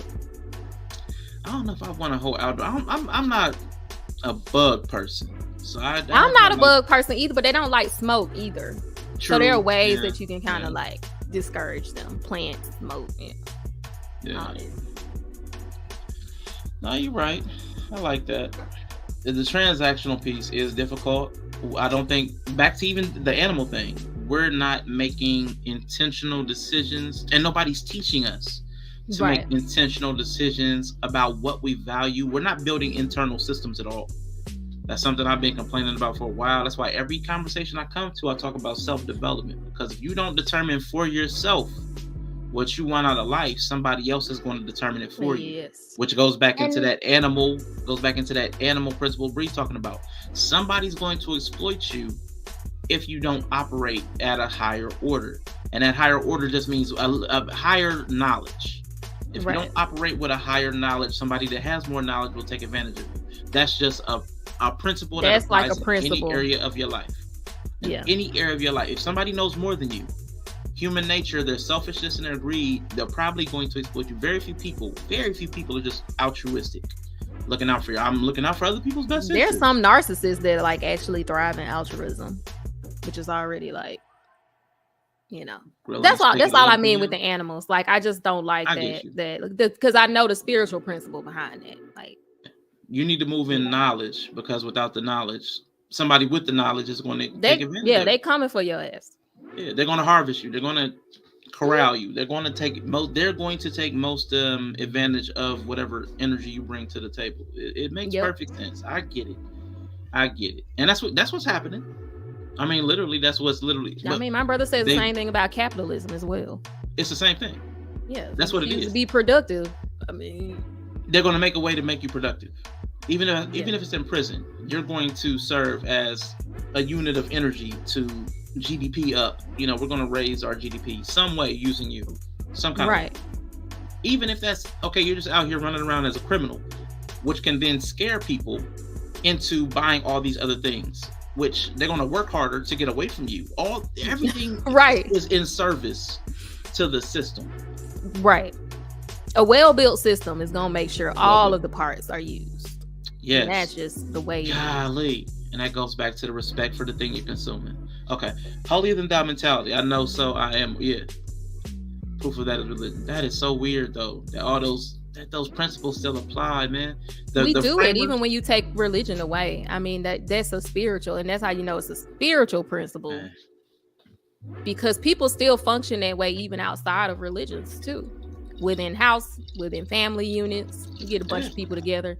So a lot of those principles will start coming out. So I don't know if it's written into our program in the code, it's whatever, but something. it's just something about it that's just how it is.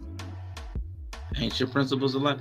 And for me, that's when you're getting down to like the universal, the basics, the Mhm. foundational principles. Like once you find those things that are kind of true in every system, for me that is the truth.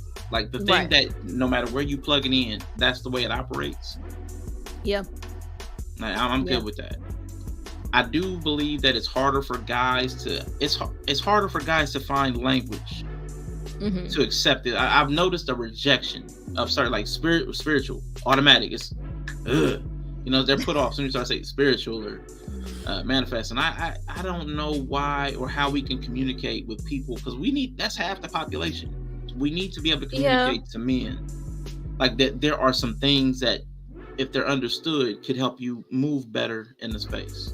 Like you're Uh, your whole person. You're not just a body. Like you're a spirit, and there's things that brings to your life experience and how you experience life that is yeah, important. Uh, I don't know how to get more people more spiritually aware. I don't, because I do know a lot of spiritual stuff leans into feeling like superstition and like yeah, yep, or burdensome. Because religious or that's the thing. I'm also very not into. I don't want to feel like some aspect of me that I was born with doesn't have to be burdensome. Like it mhm, shouldn't have to be a burden to, like weight, like practices and ritual. Like they put this, it can be heavy, yeah. which is why I like the Jesus. His load is light. And I like that. See, we about to let's go back into Jesus for a minute then, because that's about to get me. Look, the more you know, the more people can also project onto you their own feelings of less than. Yes, yes, and then if you're not careful, then you can get that whole survival's remorse type thing. Yeah. Like, because I know more and I can operate better, then you feel guilty because everybody can't come up to your level. So that's Yeah. that's the part where you got Feel to kind start of watching out bad. for your acquaintances. Like, you might have to leave some connections behind. Who she thinks she is? Yep, you got to be careful, because the jealousy and envy can start to creep in at that point. That's why Yeah. you got to watch out. And yeah, yellow, proof that it works is most important, not just blindly swinging. But that burden is like, Bree, you might have to talk me down. We may not have to go into this. I don't know. That I hate hearing that, because the I'm just burden is not quoting. light. I know, Well, the but that's what a lot of burden of people do. religion is not light. But even Jesus's burden, if you really think about it, is not light, because what's asked of a person is It's love. unconditional love, and Right. that's not light. There's nothing heavier in the world to me. Does loving people feel heavy to you? It's absolutely heavy. It's a heavy, and what I mean by heavy though, it's the most immense. I mean, Like, it's a big part. It's big, but it's not heavy. I mean, I think if you kind of feel more like for me, I don't know. I find people fascinating. Yeah, yeah. I've said this before. I find humans fascinating, even if I don't agree or like it. There's some aspect of me that I feel we are all some image of God. Like we're a piece of the puzzle. And for that reason, humans and getting to know humans and connecting to humans and choosing the ones I have in my circle and loving people, it's fascinating to me. It's not something that, and it's not a one size fits all kind of thing either. Like how to love somebody at a distance, how to love somebody in your inner circle, how to love somebody who you platonically, how to love, like those, there's all different ways. But I can see how that could be burdensome for people. But for me, it really truly does not feel that way. Like it doesn't feel hard to be fascinated about them and try to understand and understanding that I'm not perfect and I say inflammatory things and like I have my problems. So I don't know, like it doesn't compare to things I've tried, other schools of thoughts and things you have to do and ritual. Like this for me feels the lightest of all of the things I've tried.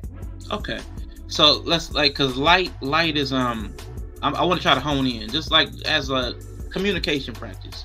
Yeah, light is another umbrella term. So yeah. I want to try to hone in on this. I'll say the emotional, we say offloading a lot, offloading emotional labor, offloading mental labor. Right. What love requires me is to not offload physical, emotional, mental labor that I'm supposed to take on. You know, that's mine by right. Yeah. And then give it to other people, which my ego is always telling me it needs to be their burden to carry. No, they should walk around you. No, they shouldn't say things that hurt you. It's not, I shouldn't have to clear up communication. I shouldn't have to try to understand. Like the ego tells you all those things to see. The ego, for me, the ego's burden is light because the ego offloads all of the work that should be your own. You know, so for me, the path of least resistance is the ego. Least resistance. That's the lightest burden for me. That's why most, like, what great is the way to destruction, because it's burdenless. Like I don't have to worry about anybody. I can live my best life. I ain't gotta worry about my kids, my spouse. Well, like that's light because it doesn't require any labor. So light for me is how taxing it is. But when we look at outcomes, like I don't know if that necessarily, like, it's the path of least resistance. But of course, I think any good spiritual principle or thought would have, first and foremost, you have to walk in your authority. So you can't really bring that to the table if your first step is you have to walk in your authority. You have to have that high sense of self.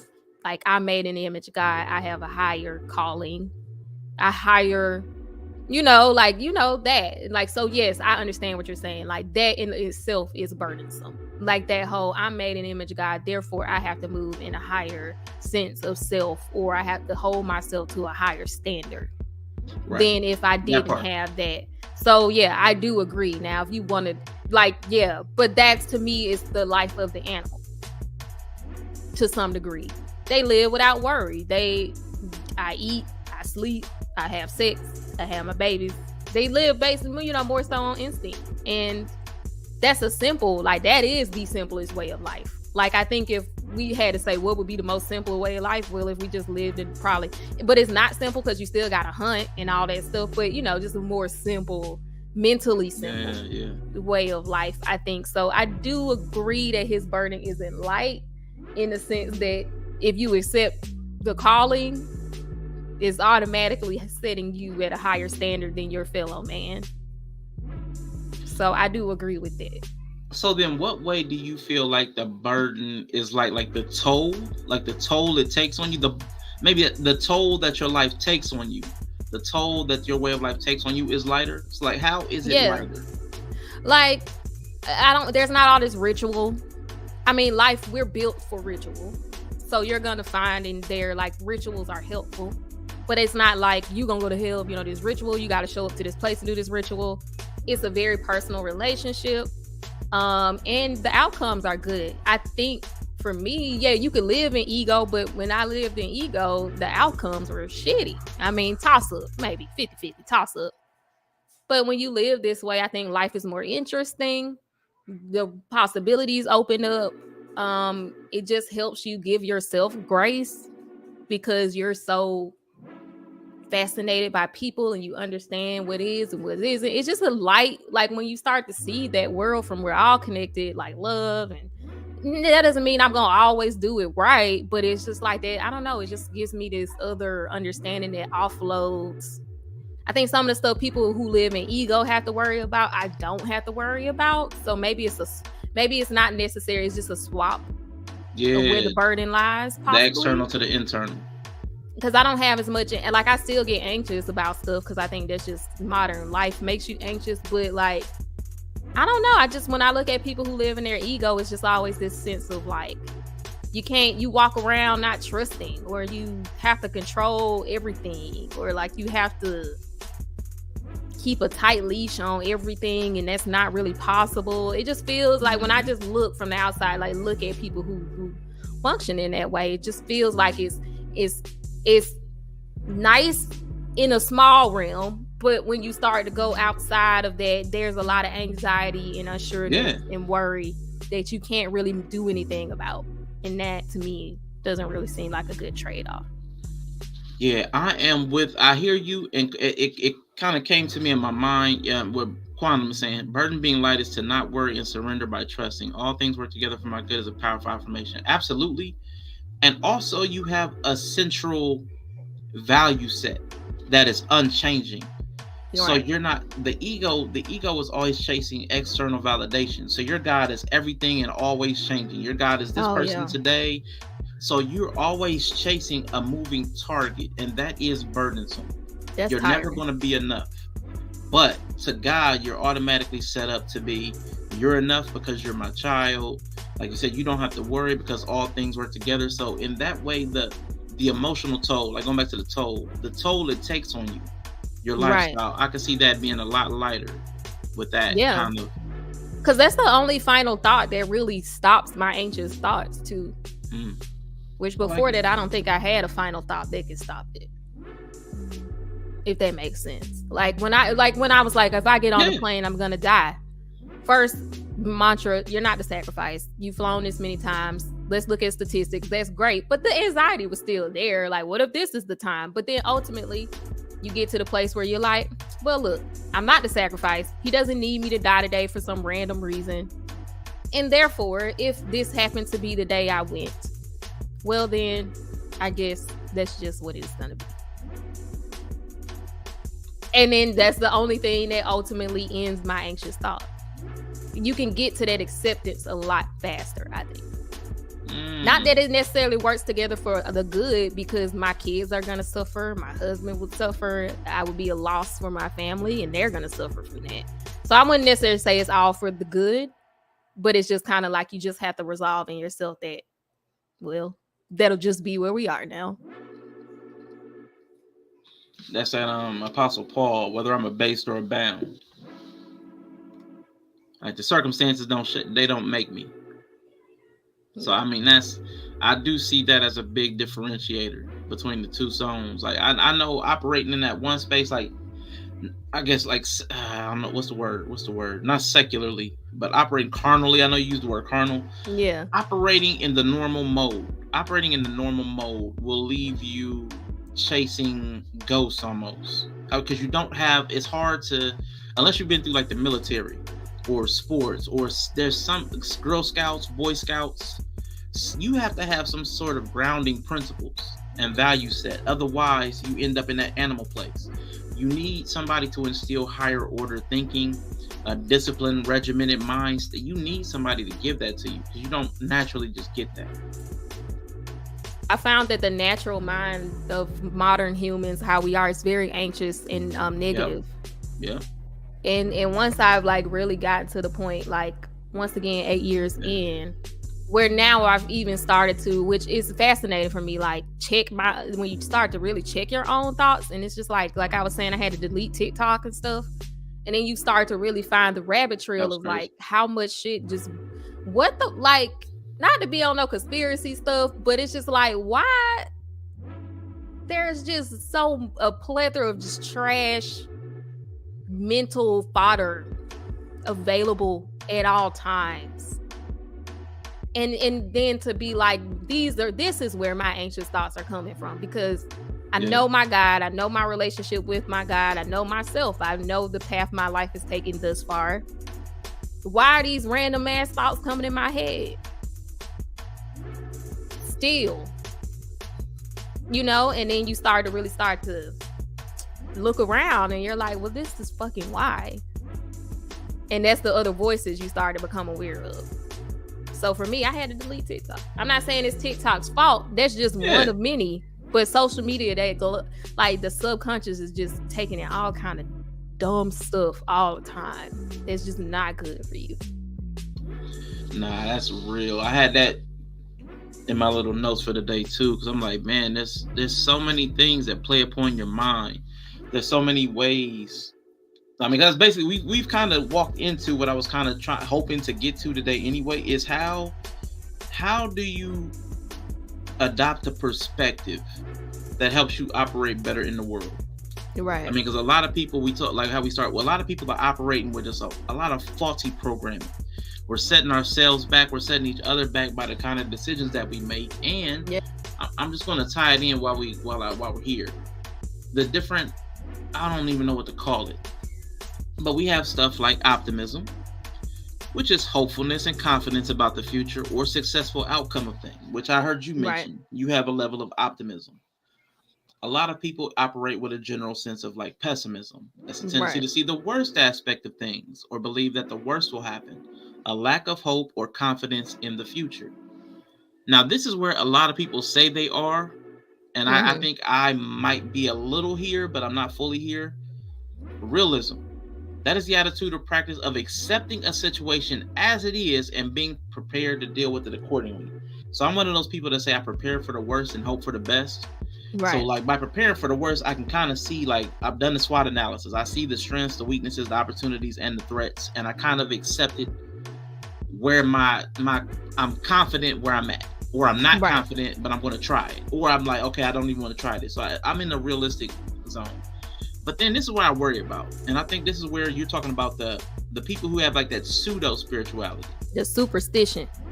They end up in the toxic optimism or toxic positivity. No. That is the practice of avoiding negativity through dismissal and false reassurance. So they do something they call bright siding. I use reframing. Bright siding. People do something called bright siding. So this only is the speaking in positivity, the law of attraction people. Yeah.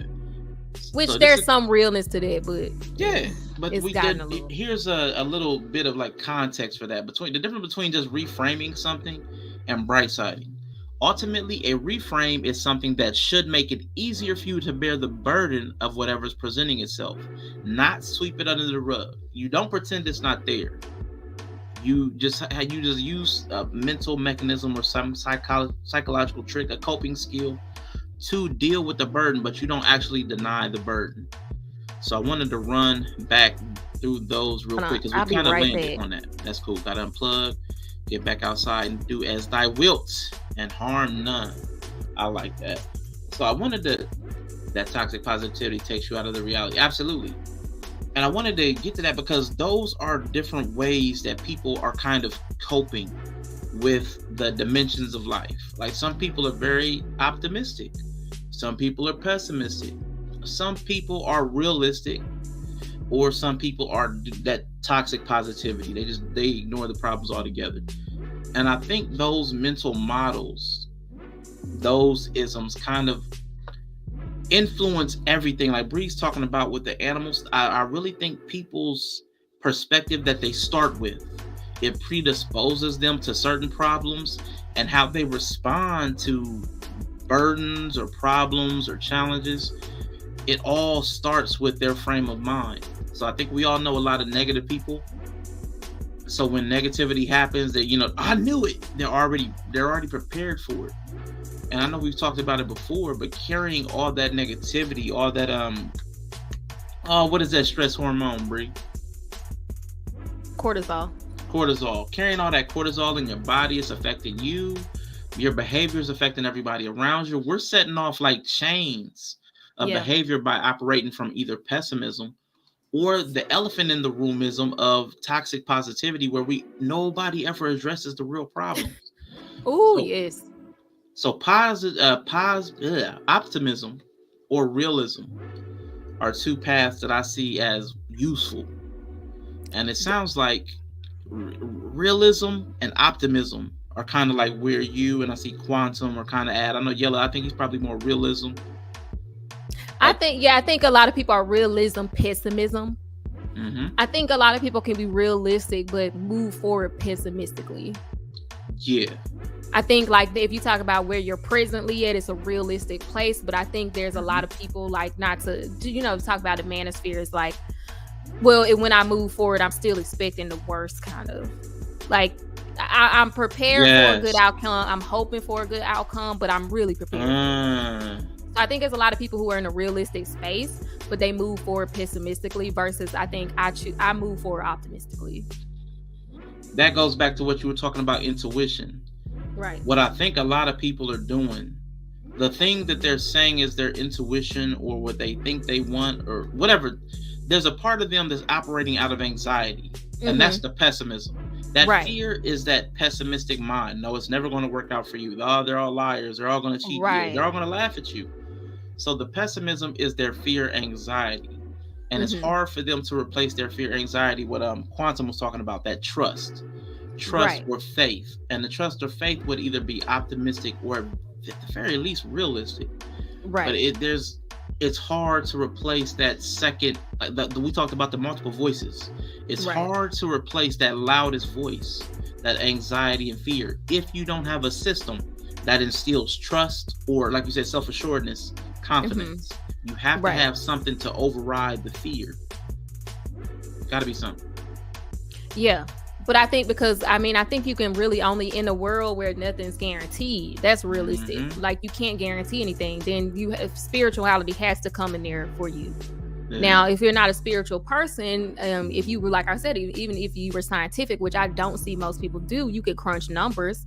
Because for me, even though I'm a spiritual person, like, having been a science major, I still will refer to the science to give myself a physical reassurance as well. Like, oh, this is the percentage, this is my chance, this is whatever. That can be reassuring to me. But ultimately, I still lean into my spiritual relationship to help. But I do see people, once again, it's really hard because people who, if you have that anxious mind, but you got to figure out where that comes from. Even trying to be spiritual will lead you into toxic optimism or superstition. So I think you can't really wield any of these correctly if you have a fear-based, anxious mind.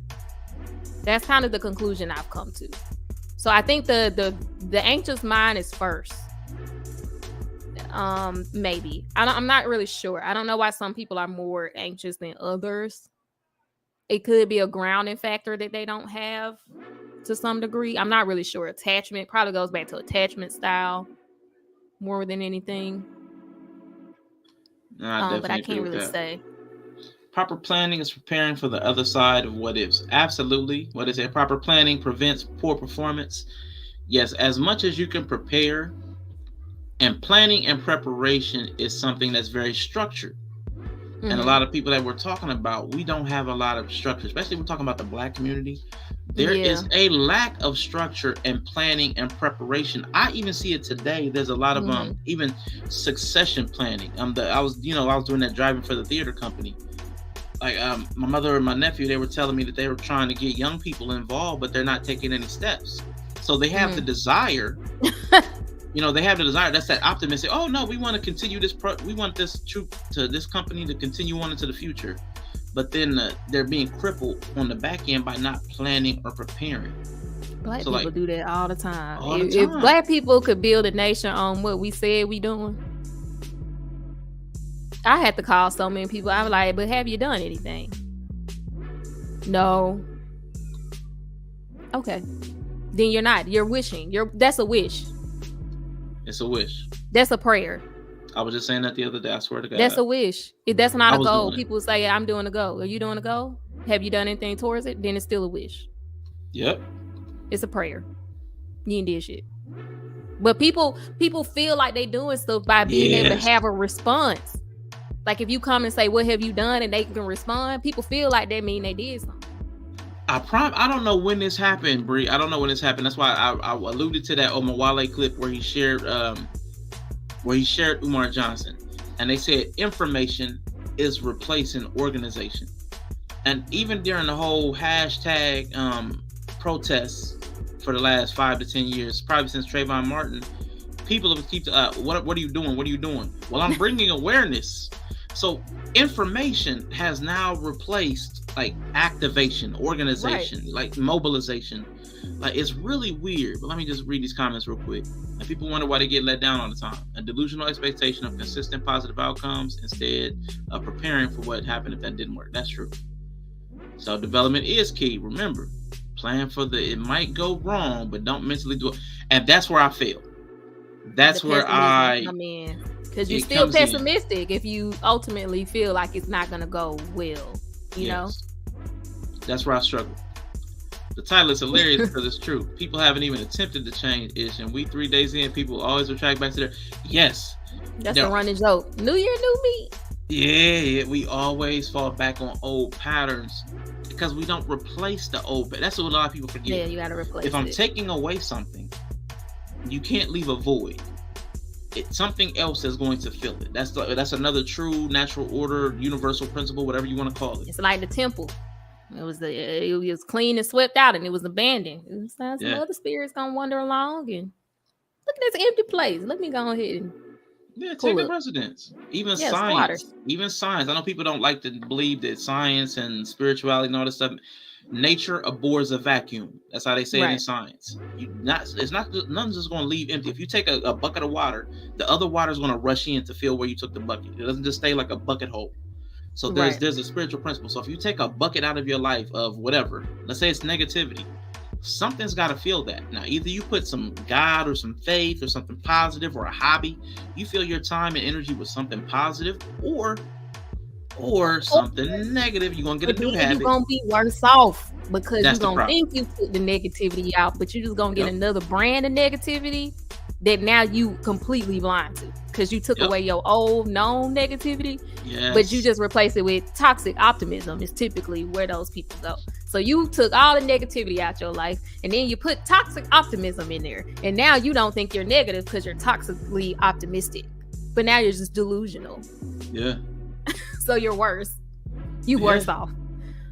So that's what happens, I will say, a lot with new converts. Yeah. New converts to any system, whether it's religion or whatever.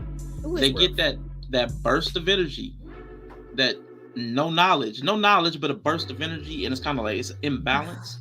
The neophyte phase. Oh my God. It's the worst. But they feel their time, they feel their energy with something. They're very excited about it, but there's no substance to it because they haven't gotten grounded. So I mean, that's really difficult. That's why everybody, when they go vegan, they're trying to tell everybody about it. Or if they go, Christian, they're trying to tell everybody. Like I'm not gonna be vegan, girl. Leave me alone. And I'll say on the internet now, new relationships. Right. Everybody's relationship. Oh, you've been dating for 3 months. Now you're an expert. Like, come on. Let's get some grounding first. Why don't you? Because you can tell the difference when people talk about it from experience. Like, I done been through it. We done went through the wars. For a minute. Yeah, we've been through it. We've made some decisions, those hard decisions. Like, you can tell when somebody done made some hard relationship decisions. They done sat down and had some real talks. Like, yeah.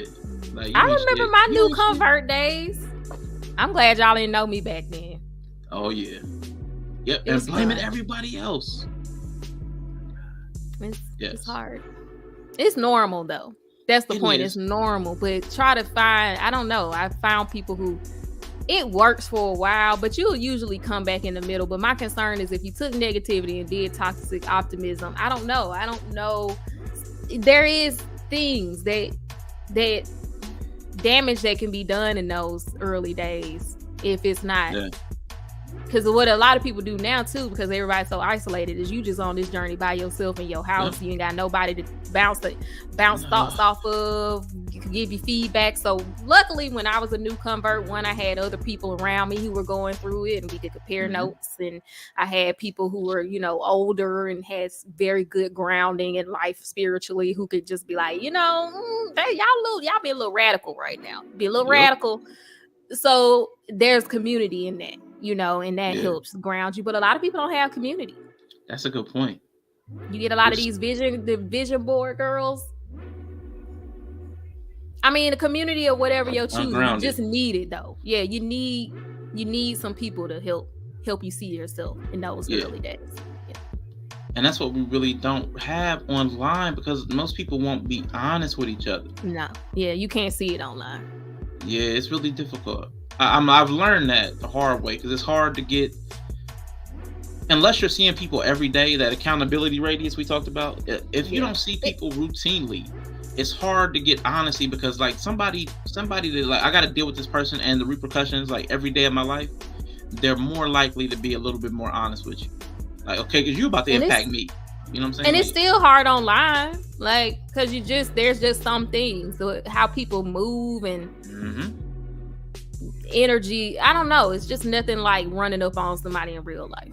It's got to be. You can feel the change. You can feel it, and I just, you can't really sleep on that. And I think that's the other thing. The internet has us feeling like we have substituted. I think people feel like they've substituted their social life with internet social lives. And while they both can be very good, but I don't think one is a substitution for other. And that's kind of also another problem we've run into. Yeah, let's say, why? When you sit by yourself and confirm your own BS without any challenges, man, that's you need dangerous. Somebody to challenge it. It is. That's dangerous. Like people who have mental health issues, spirituality, and sometimes mental health. A lot of times people who have certain disorders do latch on to spiritual things because it's just hard to challenge it. It's hard to challenge the spiritual experiences of somebody else. So a lot of times you'll see that's one of the first signs that somebody is slipping. So it's like, as a new convert, it can be very, I mean, I don't know. It's just dangerous to go through that phase alone, because for me, it truly was transformative. You seeing the world different, you're experiencing the world different. Like for me, it felt like I was getting more input. I was just feeling more. And if I didn't have somebody to ground me, like, man, I'd be out here on some wild shit. I'd be like them kids on TikTok talking about they going to sleep and going to Hogwarts. You know what I'm saying? Like, that'll be me. I have the capacity to go there. I have 100% openness in my personality test. I know I can go there. My brother, when he was young, he was like, I could walk through. He thought he could walk through walls. He was like, I can do it. I just have to believe hard enough. That's the DNA I come from. So look, that's all I'm saying. It's important. You got to have somebody there to ground you. For sure. I know separation is something that should be practiced. I see so many evil people preaching morality. Absolutely. Now this is where we gotta get people to understand, like, because everybody, there's so many people. I guess what they call them, sheep, and the Bible calls them sheep. That Nova Rain. The Bible calls them sheep, but you can't just take one thing and run with it. So like separation is important, but solitude leaves you vulnerable. So you need to separate to learn your own voice and tap into your spiritual. So you do separate like as needed, but you don't stay in solitude, because that also leaves you open to, you can succumb to that vulnerability, that need for and the wrong person can come in because you've been separated so long. So yeah, they're not good substitutes until them headsets get real good. You talking about my headsets? What you talking about? You talking about the social things? Yeah, I don't think isolation is good. Yeah. I think having your village is fine. Like, y'all got y'all little thing going on. That's separation to me. That's a way of separation that doesn't require you. I'm not running off in the woods with nobody. Facts. But just having your village who you vulnerable with and you talk to and y'all trust, that's a form of natural separation. But I don't think isolation is good at all. Isolation is bad. Isolation, like I said, I want to be careful, because I think everything is good in moderation. Like there's a time and a place for everything. Right. So isolation, like like she said, we call that hermit mode. I think going off to yourself sometimes, like even Jesus did that. Yeah, Like that's I need good. to be 40 days, 40 nights. I'm gone. You know what I'm saying? So, but the funniest thing is when someone doing something effed up and people be cool with it until it's truth. Yo, yes. I've seen that so many times. We excuse a lot of stuff until it's impacting us. I had to learn. I'm trying to be better about that. If I see poor character, and I had to determine my own value sets. What was important to me and what wasn't. So for me, it really comes down to, is somebody like defenseless? So a lot of my morality is around defenses. Are you picking on somebody who has no defense about from what you're trying to do to them? Like children, old people, disabled people, anybody that's coming after somebody defenseless is a problem for me. So like I've seen a lot of stuff that's effed up that I'll be okay with, like, man, because they both effed up. They both wrong people. They both cheating on each other. I don't be tripping. But if somebody don't know, they're about to get blindsided. Like, I gotta say something. I got a little weird sense of morality. Whoa. Speak I now, can't let forever people get hold your blindsided. peace. I be able to waiting like this. I got something to say. Yeah, I got boy. something to say. Boy. I saw him over there fucking somebody else. Now, hey, if you want to marry him, you got my Go on. blessing. I just wanted Yeah. to make sure you had all the information. Sit down now. But I probably would have told you before the wedding. Yep. Gotta be careful when people isolation does bring vulnerability. Yes, wrong person could come in, especially when you're at your weakest. That's exactly okay. The whole Jesus model. When he was at his weakest, 40 days into a fast, that's when Satan came. The temptation came. That's the literal allegory. That's Even if you don't believe it literally it. literally. Even if He you didn't don't come believe day in the literal. one. Nah, He didn't come day one. it came when he was weakest. He's like, you hungry now? Let me come with you. Yeah, you hungry. And when you're Yeah, I'm hungry for attention, when you're hungry for companionship, the devil will show up, telling you all kinds of promises that sound good. Ready to feed you. Yeah. I got you. You could jump off of here. You be good. I got your back. So yeah, that's what happens to hella celebrities. Yeah. And of course, like people saying isolate, like yes, but when I say I don't think taking time to yourself is isolation. That's another thing. I think that these words have definitions. Isolation, it speaks to, in the context of the word, that you are in a lone state beyond the point of where you would normally do for. So when I say isolation, I'm meaning like isolation, not. I'm an introvert, y'all. So like, I get taking time to yourself. That's not what we talking about. And yeah, I'm a snitch. I'm gonna tell. I like that one. He said some people need to realize when they are Jesus and when they are the devil. You had a capacity to be. You had a capacity to be an adversary. Devil just mean adversary. You could be the adversary for somebody. Well, death and life are in the power of the tongue. So you're in your tongue, you have the capability of both good and evil. In your body is both good and evil. So the potentiality for everything is within you. That's what people need to realize. Because I keep hearing people say, I'm a good person. I'm a good person. Like even Jesus said, no, none. Don't quit calling me. Why y'all calling me good? None is good but the Father. So even if Jesus wouldn't call himself good. Yeah. So all I'm saying, I wish people could understand that the devil is in them too. Like there's a monster in me too. Like I try to admit that about myself. I'm not safe. I've got problematic behavior. You're not always your best self every day. And any day that you're not your best self, you could be an adversary to what somebody is trying to do or their potential. Absolutely. You shouldn't look to be that. But if I wake up and I'm grumpy and I'm snappy, I could be an adversary to something my child is directly trying to accomplish that day. Therefore, I have been becoming an adversary to her. I have snuffed out some potential. I have pushed back. I've become an opposing force in her life. Yeah. So I think this whole binary thing of I'm all good or I'm all evil is, I mean, come on. Like the Bible say it, everybody say it. Like we should know at this point. Nobody's all anything. Yeah. We should know that. So the best thing you can try to do is show up and be your best self. But that's going to take a lot of that work. That like understanding your thoughts, and are you pessimistic, are you optimistic, are you toxic, like all of that work that you're doing can help you be more consistently good. Yes, but you're still gonna fuck up. Yeah. You're still gonna fuck up. And I like what you said, because you don't even have to intentionally show up harmful to be harmful. And you have to allow yourself, this part is hard for me, allowing yourself the openness of mind to consider that the other person may experience you negatively, even if you have positive intent. Yes. That's really hard. Because if I have all the best intentions for you and you're like, okay, well, you're smothering, or you're distant, or like, well, no, I was just trying to give you room to be yourself, but you feel like I disconnected, or you feel abandoned. We have to be open to the other person's eyes work just fine, and they may see you differently than you see yourself. So Right. that's the hard part. That's Becoming what You I've have to been be talking sober to. minded and vigilant always. I forgot who I am in the ward that I am in my position. That it happens, truth. It Yep. happens to all The of wolf us. you feed. And that's why I be saying, like, a lot of women have a hard time. When we were talking about when I was on Oma Wale, and I openly admitted that the struggles I have had in the past, and sometimes even now in my state, I'm a better person. But it was hard for me to apologize because of that. Because if my husband told me, and I knew I don't have bad intentions, especially towards my mate. Like, I know he don't ever have bad intentions towards me. And that's, I think when we have bump, it's like they're relaying their experience of how they experienced you. And you're like, well, that's not how I was trying to come at you.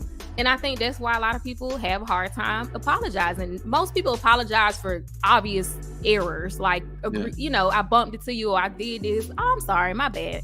But it's those moments where they're like, look, I experienced you negatively and I didn't like it. And you're like, well, I wasn't trying to do that. And then that's where the fight starts, you know? And so as I've gotten older, it's like, dang, I could really be not even, you know, trying to do anything. And I'm just like in my own feelings, and he experienced me negatively. And that's legit. Like, his perspective and his experience of me is legitimate and deserves to be validated. And if he felt wrong, I should apologize. Facts.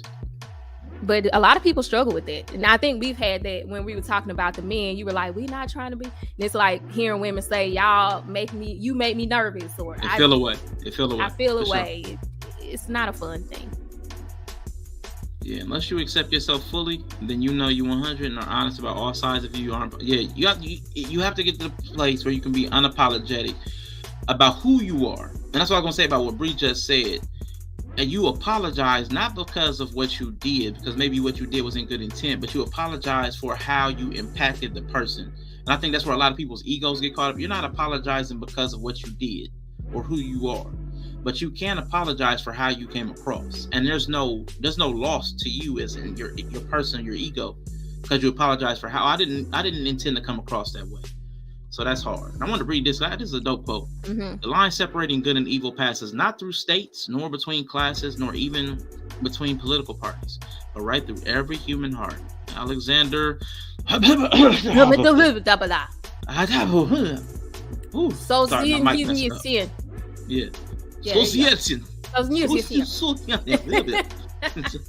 that's the seal of God. The world is supposed to. Now that's what's going to happen though, truth. If you, and I've noticed this too, if you get to that place, this right here, if you get to that place where you've done your self-examination and you've taken the feedback of the world, how do you show up in the world, and you started to try to pick apart the dark spots of your bad intent, and you strip that away, and you show up with good intent, and you show up being able to recognize when you're harmful and make amends for those things. It's weird for people because they're so used to playing games. They're like, what kind of game is he on? Because he's being too straightforward, or he's being too honest. It makes them uncomfortable. So they're going to hate you. Typically, they don't know what game you're playing because you're not playing one. So they're going to consider it a game, and they'll start hating you simply for being a good enough person to not need a game to play. So that's what I think the whole Christian. They're gonna find a reason, but you shouldn't be. You're not necessarily giving them one, but I think their distrust. You basically will expose what's in their heart. Their pessimism. Yeah. Will come out in full. You know, when you come neutral, people's pessimism will come out.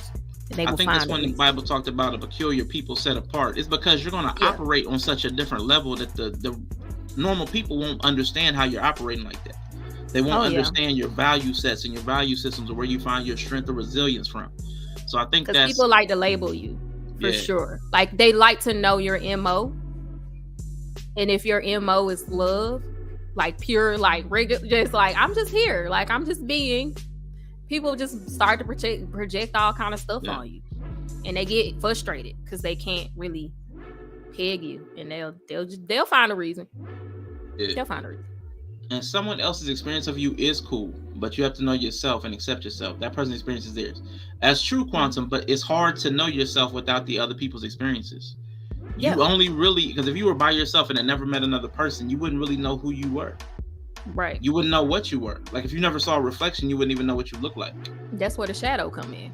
Yeah. You can't just sit in a room and know your shadow self. I know some people think that, but your shadow self, the best people to figure out your shadow self is the people who are around you all the time.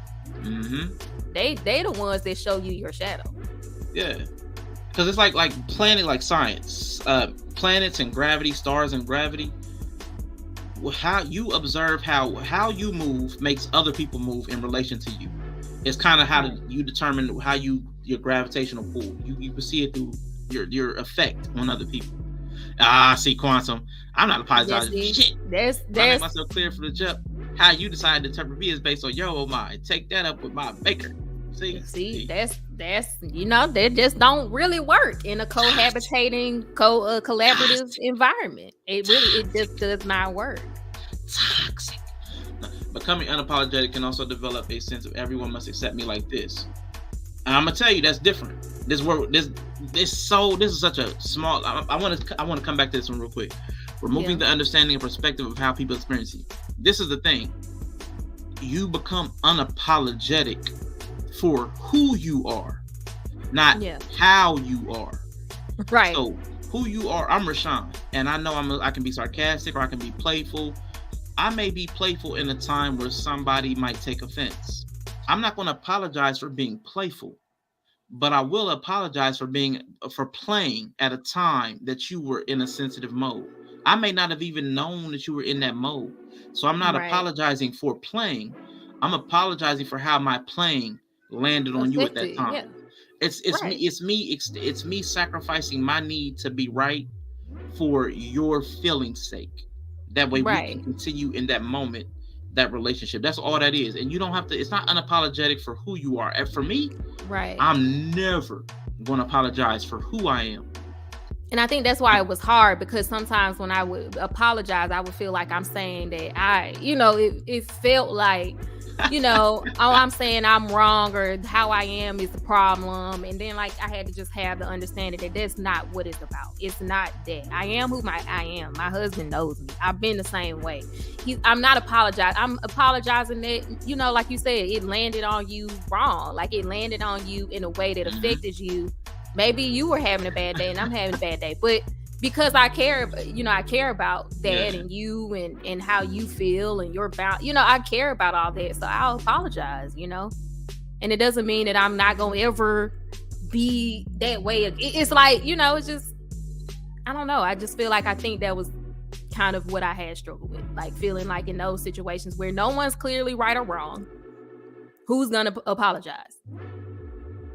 That's basically in that situation where nobody's right or wrong, clearly black and white, who's gonna apologize? And for me, I feel like he had the negative experience of me. I mean, so it's just easier for me to apologize.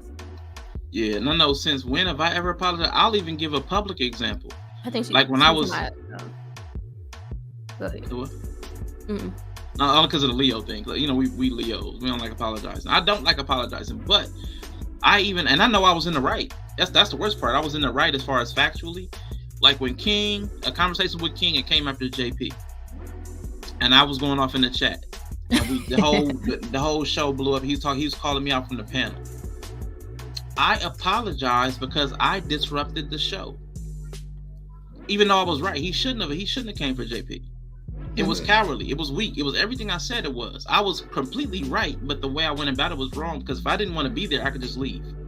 Right. I didn't handle my behavior. My behavior wasn't the way I wanted it to be. So I wouldn't apologize. It was still weak. He was a punk and a coward. I would say that to this day. It was soft as hell to come after a woman. It still bothers me that he's the type of man that he was. But I apologize because the way I went about it was a problem. And I'm with you. I understand what you're saying, Q. I know there's somebody else that says the exact same thing. If I say everything up front, yeah, I only care when it's needed. Otherwise, I don't waste my energy. Like I'm moody. Like I'm moody. I have low energy. I can get snappy. So I mean, my husband knows that, but that doesn't mean every once in a while my moodiness or snappiness doesn't cross a line. I'm just gonna apologize. Yeah, actually, and I'm not trying to. I'm also not trying to convince you. Yeah, to operate in my mindset. That's also not what I'm trying to do either. But I do notice that it's a common thing that a lot of people do. Like that's the hard parts, especially. Like I do notice that a lot, and it was hard for me to learn that. You know that I struggle with it too. Like where does me saying apologizing to me and I'm saying something wrong with me or whatever? That was like the biggest struggle for me, which is why it was always hard for me to apologize in those gray area kind of confrontations. So I do understand exactly what Quantum's saying because I used to feel the same way, and sometimes I still will stand my ground, but sometimes it's just like, dang, you really feel a way about that, like how I said it, when I said it, made you feel a way. Like, damn, my bad. I don't want you to feel that way. You know, I don't want you to feel it. I had to do with that my nephew a lot. I'm like, I wasn't trying to comfort you. I was expressing how I felt or how I saw something. So I apologize for offending you, but the fact remains, this is what happened. This is how I saw it. This is how I experienced it. But we can talk about this another time because what's more important is my relationship with you than getting this ironed out. We can get this ironed out at a later date, but ain't no replacing you over this little instance or infraction or whatever it was. So for relationships that matter, to me, that's where that'll come in, that principle. And it helps make you a safe person, I found. Yeah. That I think that's one of the things that does make you a safe person.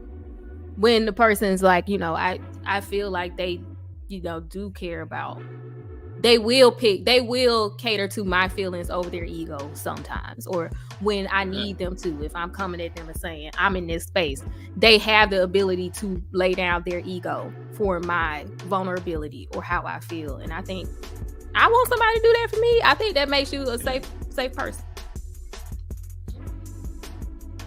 Man, appreciate your truth, man. Definitely, man. I appreciate having you around, bro.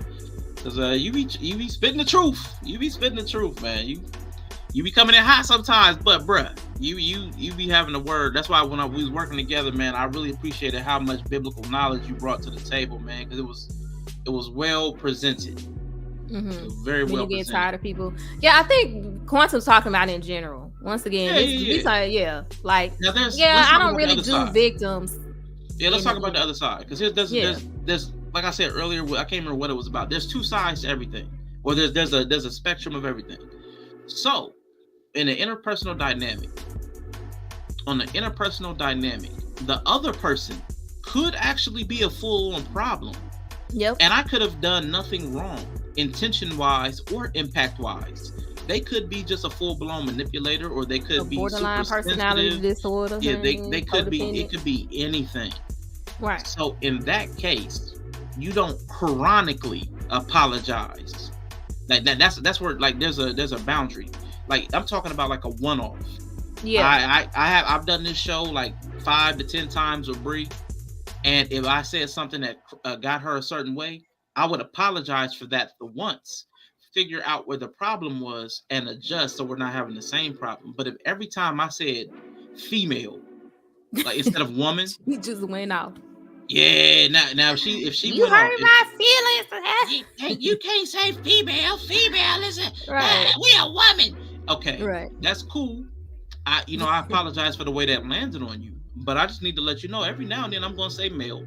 And every now and then I'm going to say female. I'm going to say female. And it's going to come out. So if you can't handle that, this might not be the space for you. And that's the part about the relationships. Yeah. This might not, and this shouldn't be coming up all the time in a relationship. It shouldn't be all the time. Especially after a while. Like, sometimes the truth I've is known my that's husband true. like how many years now? I mean, we don't really even have these little landmine moments as much anymore. It's a disease. So yeah, it shouldn't be chronically. That's codependency. Realistic vibes. Yeah. Some people will use that like you have to cater to their feelings all the time. Like this made me feel this way and you have to cater to it now. But once again, we have these conversations. I would think that if this was chronically happening, this is now a pattern of behavior. But like I said, if I could think of on how many times this happened where we really had those gray areas. Like you were snappy, I was having a bad day, so I took it this way. I've decided to apologize to him. It don't happen often. We've known each other like 15 years now. It doesn't happen often at all. Like I probably can count on one hand and still have some fingers left. Yeah. It should not be a consistent thing. And even if it keeps shifting, I'm gonna tell you, this is another thing to watch out for. If you constantly find yourself needing to apologize for different things in different areas of the relationship, it's probably not a healthy relationship. Not a good fit. Like, the boundaries. Okay, like over here, if over here I gotta apologize because of the way something I said did. Over here I gotta apologize because something the way I did made you feel. If you constantly feel like, man, everything I do is offending you, then maybe y'all are incompatible. And sometimes people will try to force incompatible relationships. They'll try to stay in something, and that's a problem. Let it go. That's what I be saying. Sometimes y'all boundaries just don't work together. That's all. Facts. The boundaries are you. The other person, don't be with anyone. Yeah, it's got to be, consideration has to be both ways. That's the thing. It's not just apologizing for the sake of apologizing. It's apologizing because you consider that person important enough to consider their feelings. But that other person should also be considering you to try to find that divide. What happened that I got offended? So that shouldn't be a constant thing on their part either, where they're constantly being offended. Because that's just, I'm going to stay where I'm at, and I'm going to make you work around me. And neither one of those is cool. I'm not going to apologize. I'm not going to worry about you. And also, I'm not going to move. You got to constantly, that's not how that. And if both people wanted to work, I think both people naturally try to pay attention to patterns and figure out the situations. I think there's naturally that happening anyway if you really want it to work. Like if it's coming up, you're like, okay, we need to figure out. I need to learn how to maneuver around this. If she's moody, I need to learn how to deal with her and the moodiness so that I don't have those interactions that make me feel away. Like there's a lot that's also happening behind the scenes in both people. So for me, for example, like I'm moody. My husband's very touchy-feely. If I'm in a moody place and he touched me, sometimes I get a little snappy about it. It makes him feel rejected. He doesn't like feeling rejected. I don't like for him to feel rejected. So now we've kind of learned how to navigate around those moody times that I have with more me having language to say, hey, I'm in warning signs, and him also not choosing to ignore my warning signs and proceed knowing he gonna get rejected and then feeling the way about it. And then, so I think both parties usually don't want to, if you really like each other, you don't want to have those negative interactions. So I think both sides try to learn to respect each other and find a middle place. That should be the natural behavior, equilibrium. That should be synergy. That should be the balance. Yeah. But unfortunately, we know a lot of people that are in relationships where they don't really like each other. And that's the hard part. Why? That's the hard part. Yeah. That's a good husband who actually had time to learn and pay attention. Yeah, absolutely. And a patient man who had the ability to deal with my habitual line stepper when I was younger. Yeah. Because I was a problem. It's hard though for people to stay in a relationship long enough. When the discomfort happens, most people hit the parachute. They pull the parachute. They out. They hit the eject button. Like they're out. So it's hard to stay long enough because almost everything is work throughable. Like I mean, most 80-90% of life is work throughable. There's like 10% where it's like ill intent. The ill intent zone is where you gotta bounce. Cut them off. Yeah, really. The integrity is important. Yeah, they got ill intention. Cut their asses off. Because like anytime anybody asks me why I married my husband, the first thing I would say is because I know he never has any ill intent towards me and my daughters. Like that's so high up on the list for me. Because now I have to, because a lot of men aren't safe. But then I also don't. It cuts out a lot of just thinking for me. Like that he's doing it to try to be petty, or like I don't have to even think from that frame of mind because he's so well intentioned across the board always. So I think that's important. Yeah, give me a second. Truth. We just chit-chatting. Yeah, we are. Damn. But I would never have married a man that I had to think like he trying to be petty or piss me off. Yeah. When people be doing that tit for tat stuff, that irks me. I'm like, why are you staying? Like, I ain't gonna call nobody's name out, but I know somebody that said, if you come for me, I'm gonna come for you because I ain't gonna let that go. I'm like, that's not... But I'm not trying to be with somebody for life. That's not the right energy, man.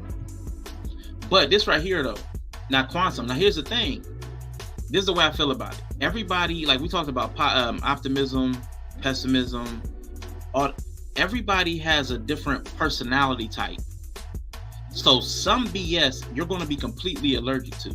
Like everybody throws around the word toxic. Like toxic is the same for toxic's not the same for everybody. I could deal with somebody with a smart mouth because I have a smart mouth. It's not toxic for me. But somebody who was maybe like verbally abused as a child, that might be real toxic for them. So like there's stuff that you're completely allergic to. Like what's that thing? Like you go on the anaphylactic. Like there's something Yeah, there's your something allergies. that's really bad for you. That's not going to be that bad for me. You have to know what's taking you out. That's a personal work thing. I cannot tolerate. Because there's some things you can't tolerate because it's ill intent. There's Right. some things you can't tolerate because of how it impacts you. Doesn't matter the intent. It just Right. hits you a certain way that makes it unhealthy. So that's what a lot of people don't think about. Yeah, and that's funny that you said that because I think I'm the intent side. I wonder if people kind of find their complementary side because I'm more of the intent. Like I can't be with somebody that I feel like don't have good intent. But my husband's the impact. He's more of the impact person. So I'm like, maybe that's why we end up together. I don't know. But he's from that. I don't really care what you thought you was doing. Like, this is what it is. That's how he is. And I'm like, well, my intentions. So it's interesting that you said that. Yeah. I mean, because there are some things that are not deal breakers, but for you, they break you. There are like lying. Some people can deal with a liar. It is a problem for me. Like, yeah, I can't do that. Don't tell me you're on the way, and I hear the shower running. Ooh. That may be like something that most people go over. Oh, that's just how they are. Oh, they're just late. Oh, for me, the relationship is done. Like it's over. What is up, Truth? Hey, Truth. Good afternoon. Well, good evening now. How you guys doing? Oh yeah. Good. Hold on. Let me get that off real quick. Give me a second. Good. Bam. Here we go. Yeah, somebody was up here talking about lying. Yeah, I can't stand lying, boy. Yeah. Listen, man. I don't do lying. I try to tell. For me, there's no reason to lie. You feel what I'm saying? And I don't care if it's something as small as, hey, did you drink a glass of water today? And people will actually say, yeah, and they didn't. And I'd be like, what did you lie for? Like, where, why? But people don't understand. Once you tell one lie, if you ever think about it, once you tell one, it seems like it creates a whole pattern to keep going. And it's hard to break it. That's why I don't play about it. I don't care what happens. If I did something wrong, I'm going to say that's what I did wrong. If it's something as small as, hey, did you drink a glass of water? No, I didn't. I need to get on that. It's for me, it's very simple. And yeah, it is a deal breaker. And in a previous, relationship, I didn't stick to that standard. And that's what it blossomed into something bigger because a lot of people think, if I don't hold to my word, then it's okay because they're used to not holding to their word. For anything. Oh, my fault. I didn't intend to. I didn't mean to do it that way. I didn't mean to. Like you said, if you're supposed to show up at 5:00 and it's half an hour later, at least let somebody know, hey, that I'm not going to be there. Oh, you really mad that I showed up late like that? Oh, Dad, why you got an attitude like that? Oh, so now it's my fault that I'm upset that you lied. You see what I'm saying? So that's the stuff that be bothering me about people, that they want you to hold to your word. But when you basically approach them and ask them, hey, why you couldn't call? Why you couldn't say, hey, this is not going to work. I'm not going to be able to make it, or I'm going to be late. It's just, okay, you should be okay with the fact that it extended apart past that. And for me, that's a big problem. Yeah, I'm with you. I'm going to read this question real quick. How do we inform people that have an accidental bad impact on us of their effect on us, like family or partner? You tell them, Nova, tell them. Like the best way is like what they say, rip the Band-Aid off. Like, listen, I don't know, even if you don't know why, I don't even know why, but every time you wear a pink wig on the stream, I just want to punch somebody. Like, do you have any other color wig? Like any other color wig? Because I promise you, I don't even know why it irks me so much, but I want to punch somebody. I'm not trying to be violent. I'm not trying to threaten you. You're violent. You're violent. Every time I see the color, as soon as I see pink, it's like I see red. I see pink. I see red. It's like immediately. Like, just tell them. Like, honestly, I mean, Rashawn's being optimistic, but I will say, depending on the person, you gotta kind of, I don't know, just depend on the person. Because I know, like, for instance, my sister, she's very sensitive. You can't just say stuff to her you gotta kind of.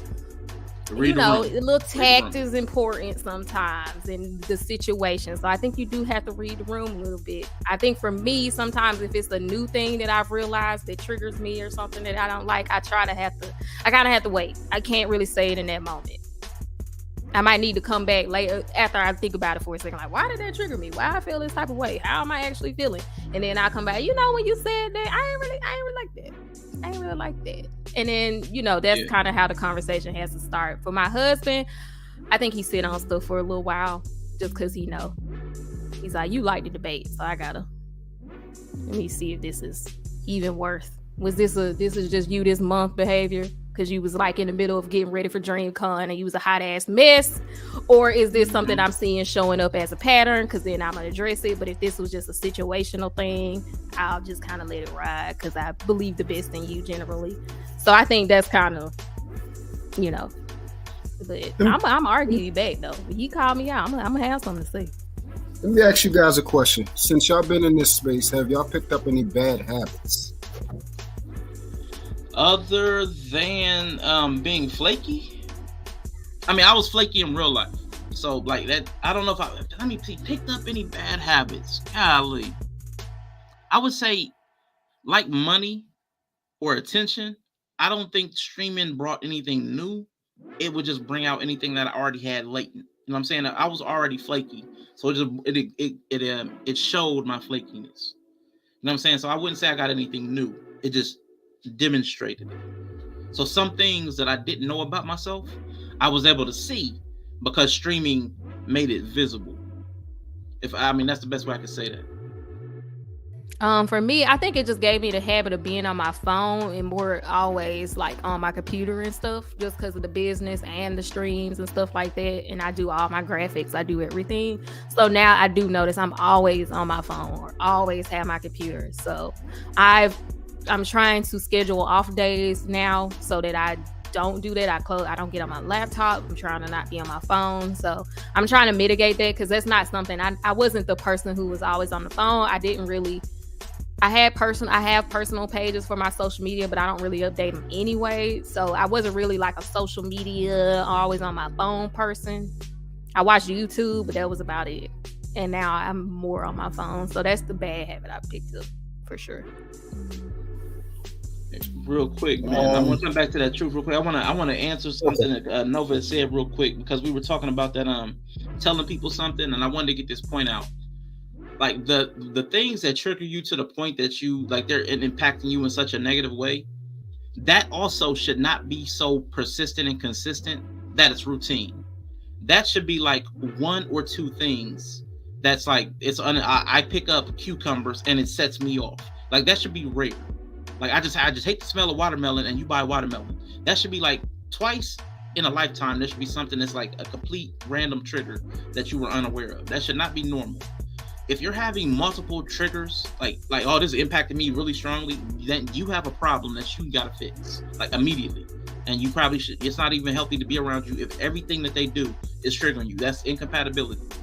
But if those 2 times you can't be honest, like this is really bothering me. I don't even know why yet. If them saying that triggers them, then that's also revealing a problem in the relationship that you can't be honest the 1 or 2 times in your relationship with somebody that something is really bothering you. If they're not safe for you to talk to about what's really bothering you once or twice, then there's another breakdown that's got to be worked on. So I just wanted to make sure that came out.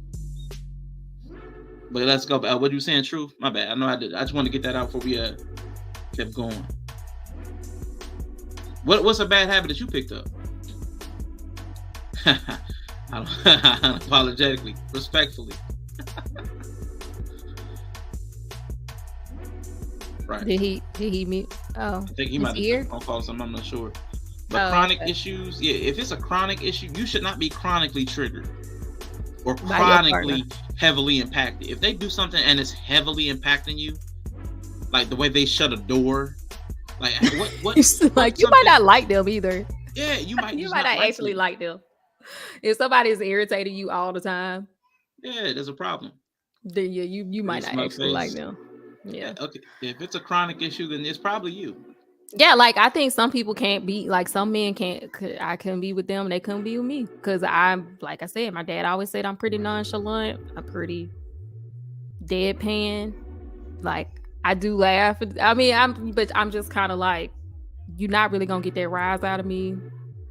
Sometimes I lean more into it just to irritate people.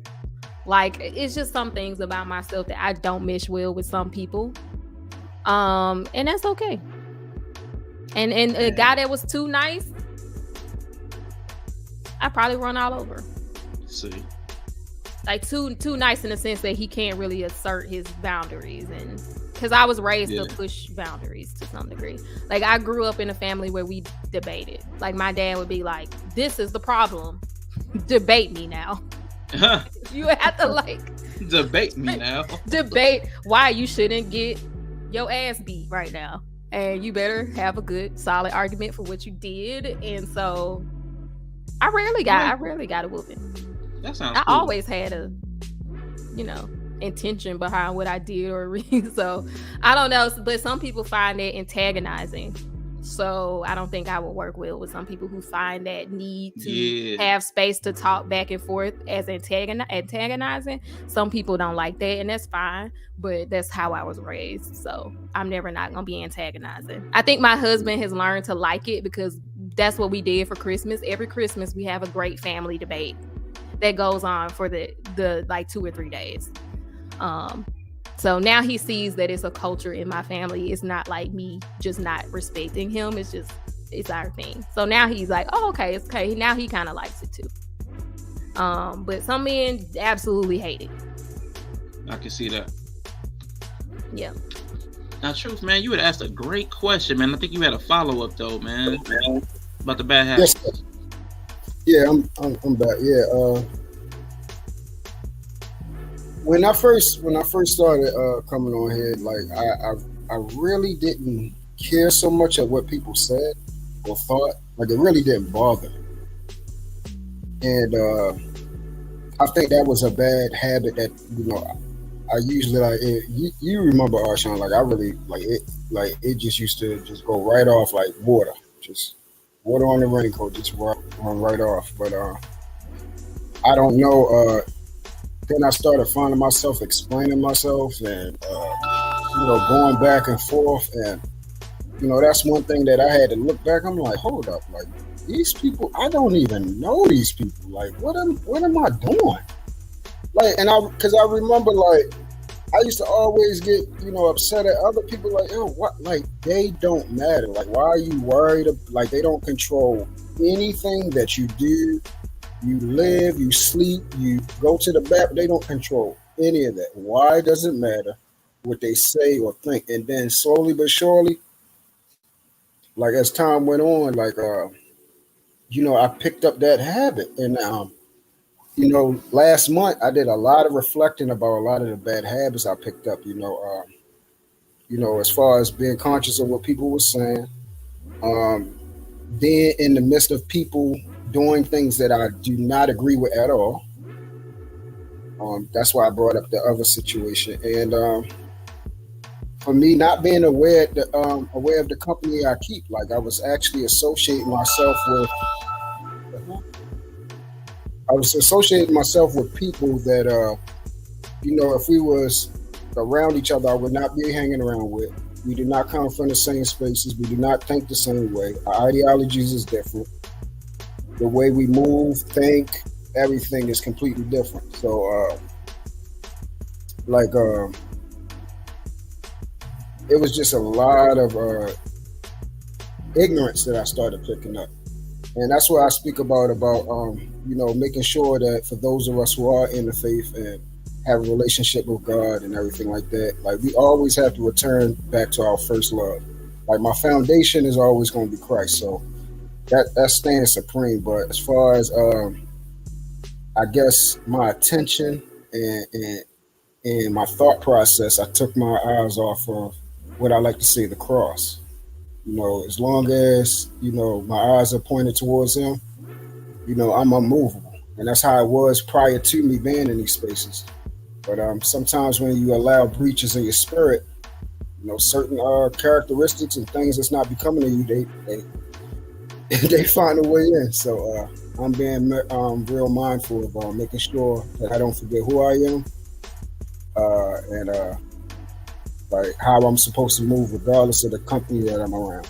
And if it becomes a problem like that, I need to get up out of there. Sure enough. So. Yeah. Now that's the lesson I had to learn for myself too. If it's bothering me, like maybe it's not a space I should be in. Like honestly, like maybe it's honestly, if it's bothering me, like if it's honestly causing me like some emotional disturbance, it may not be a space that's suited for me. Like if I just don't like something, I just don't like it. That's normal. There's things that just don't suit our tastes, and that shouldn't be a thing. But the things that like bother me, cause me, I'm worried about. I don't even want to. Damn, if I go in here, what's gonna happen? And I'm thinking about it the day before. I'm like that. To me, that's when I'm like, nah, that's probably not a space for me. Yeah. I think people like seeking also, like I can see that it's a slippery slope for me into like seeking triggering content. Like when it's panels, you like want to find the stuff that's going to have the hot take or the like crazy thing that you're going to push back against and stuff like that. And it's just like, that's probably not best for me because I have a naturally argumentative spirit. So I have to. It's very easy for me to just stay in that mindset. If I get used to arguing all the time, and then that argumentative mindset will start to just be always everywhere. So like I like debate, but then I can be very unnecessarily argumentative. Rashawn knows it. So I have to be careful about indulging in it too much because then I'll be arguing with everybody. I'll be arguing with my kids, my husband, the cat. I'll be arguing with everybody in the bitch. So gotta kind of make sure. That's something that I picked up that I'm not that's something that I'm not accustomed to is being debative and argumentative. Like that's another bad habit that I picked up. Always like going back and forth when I'm like, I don't do that. Like that's how me and Arshawn connected because he don't do that. Like it's like the things that we say is more informative. It's like either you're going to listen to what I had to say, or obviously what I'm saying is not important to you, and that's okay. That's fine. Then we have no dialogue to commence. And like I said, it's all these principles that I had forgot that like it seemed like they were starting to bend, and it started shaping me into something else. And when I got a chance to reflect, I didn't like who I finished out the year I was. So.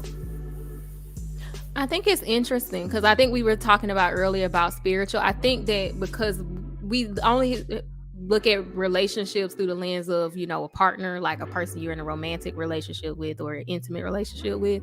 But I do think that even though these online relationships aren't as high quality as real life relationships, there's nothing like being face to face with people. But I do think I think that's a big thing that everybody's learning for 2022. Like these connections that you do make on here do have the ability to shape and change you, like a person that you're around, the mimicking that humans naturally do. We mimic, we kind of take on characteristics of the people in our immediate social circle. And it's that's why I think it's hard, because online relationships do carry some of that ability, but they don't have they just don't have the same accountability or that same, like a real life relationship does. So I think that people are like Truth was talking about, even with all the panels, you see people who there are panels of 10 people like almost every day, or these same couple people are constantly talking to this same group of people every day. It's like you now have a relationship with these people.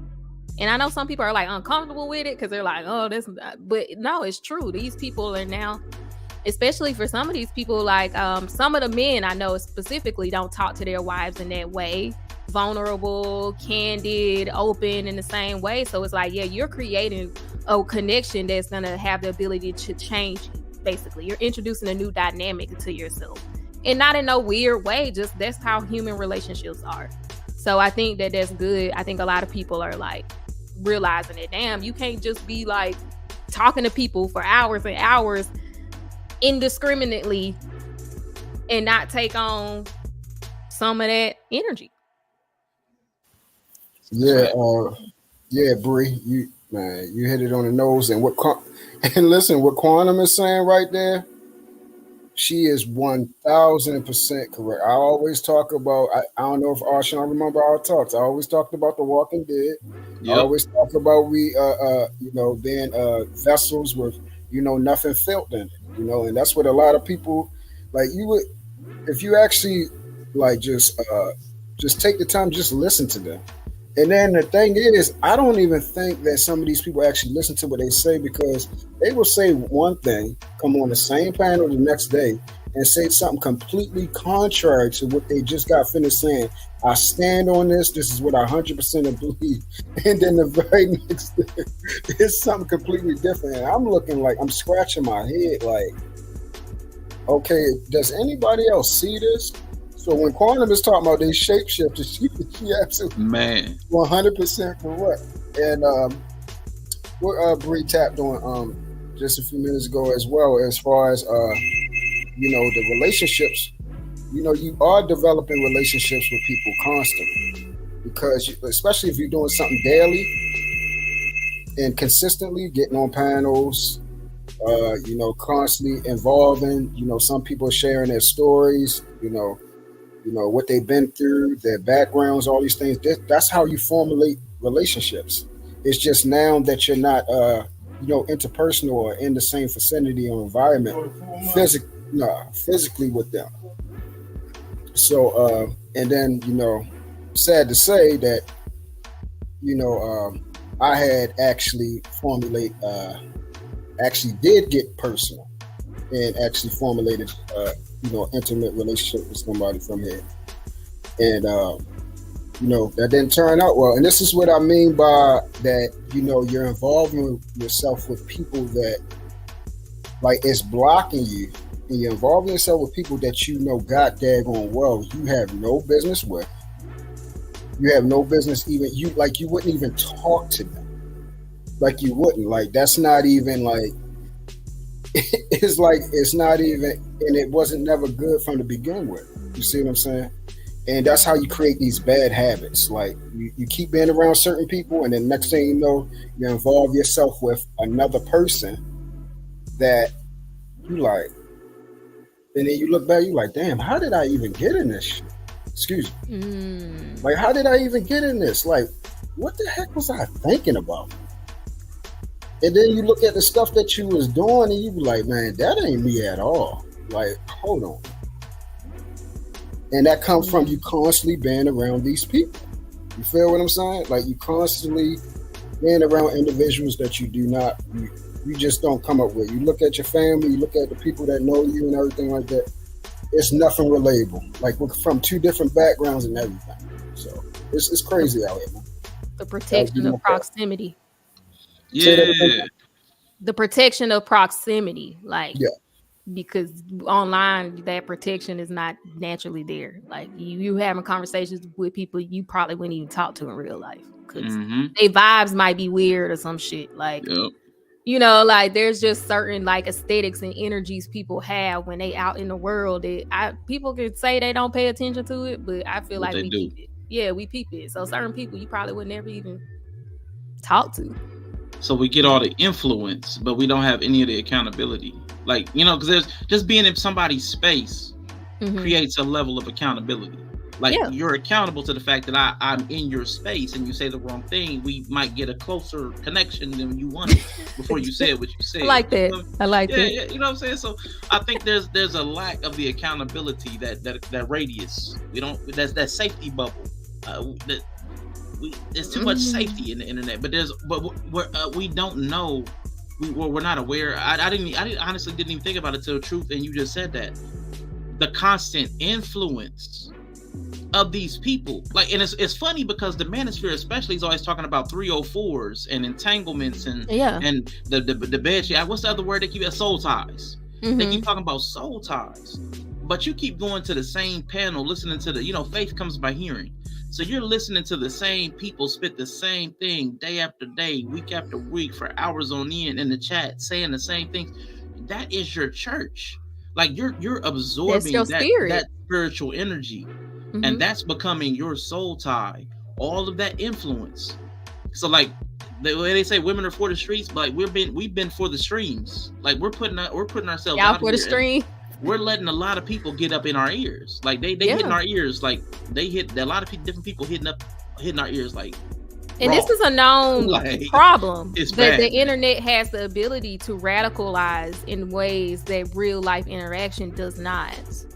Like, and that's the other thing. Like, this is a known phenomenon. Like, there's jargon for it. There's language for it. The radicalization pipelines of the internet.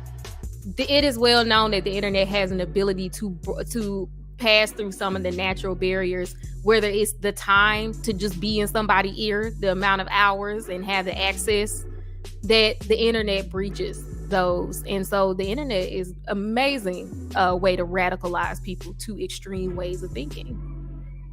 And I think, maybe the Black community didn't know that. Maybe people still don't know that. But that's no one's immune to that. That's human psychology.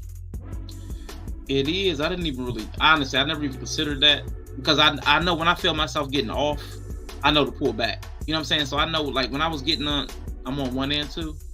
Yeah, I hope that's good. I'm on 1. Okay, I'm on 1 and 2. Okay, it is good. Cool. I feel myself when I'm getting, like y'all talked about, y'all both got into like the debate space. I felt myself when I was being antagonistic, like I was being like the trolling. When it got too far, like on Conversations with King, when it got too far, I was like, oh shoot, that's not who I want to be. Like, oh snap.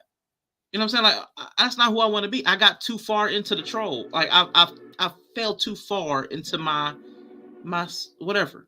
Like whatever that is, whatever I was doing. I fell too far into the entertainment of it.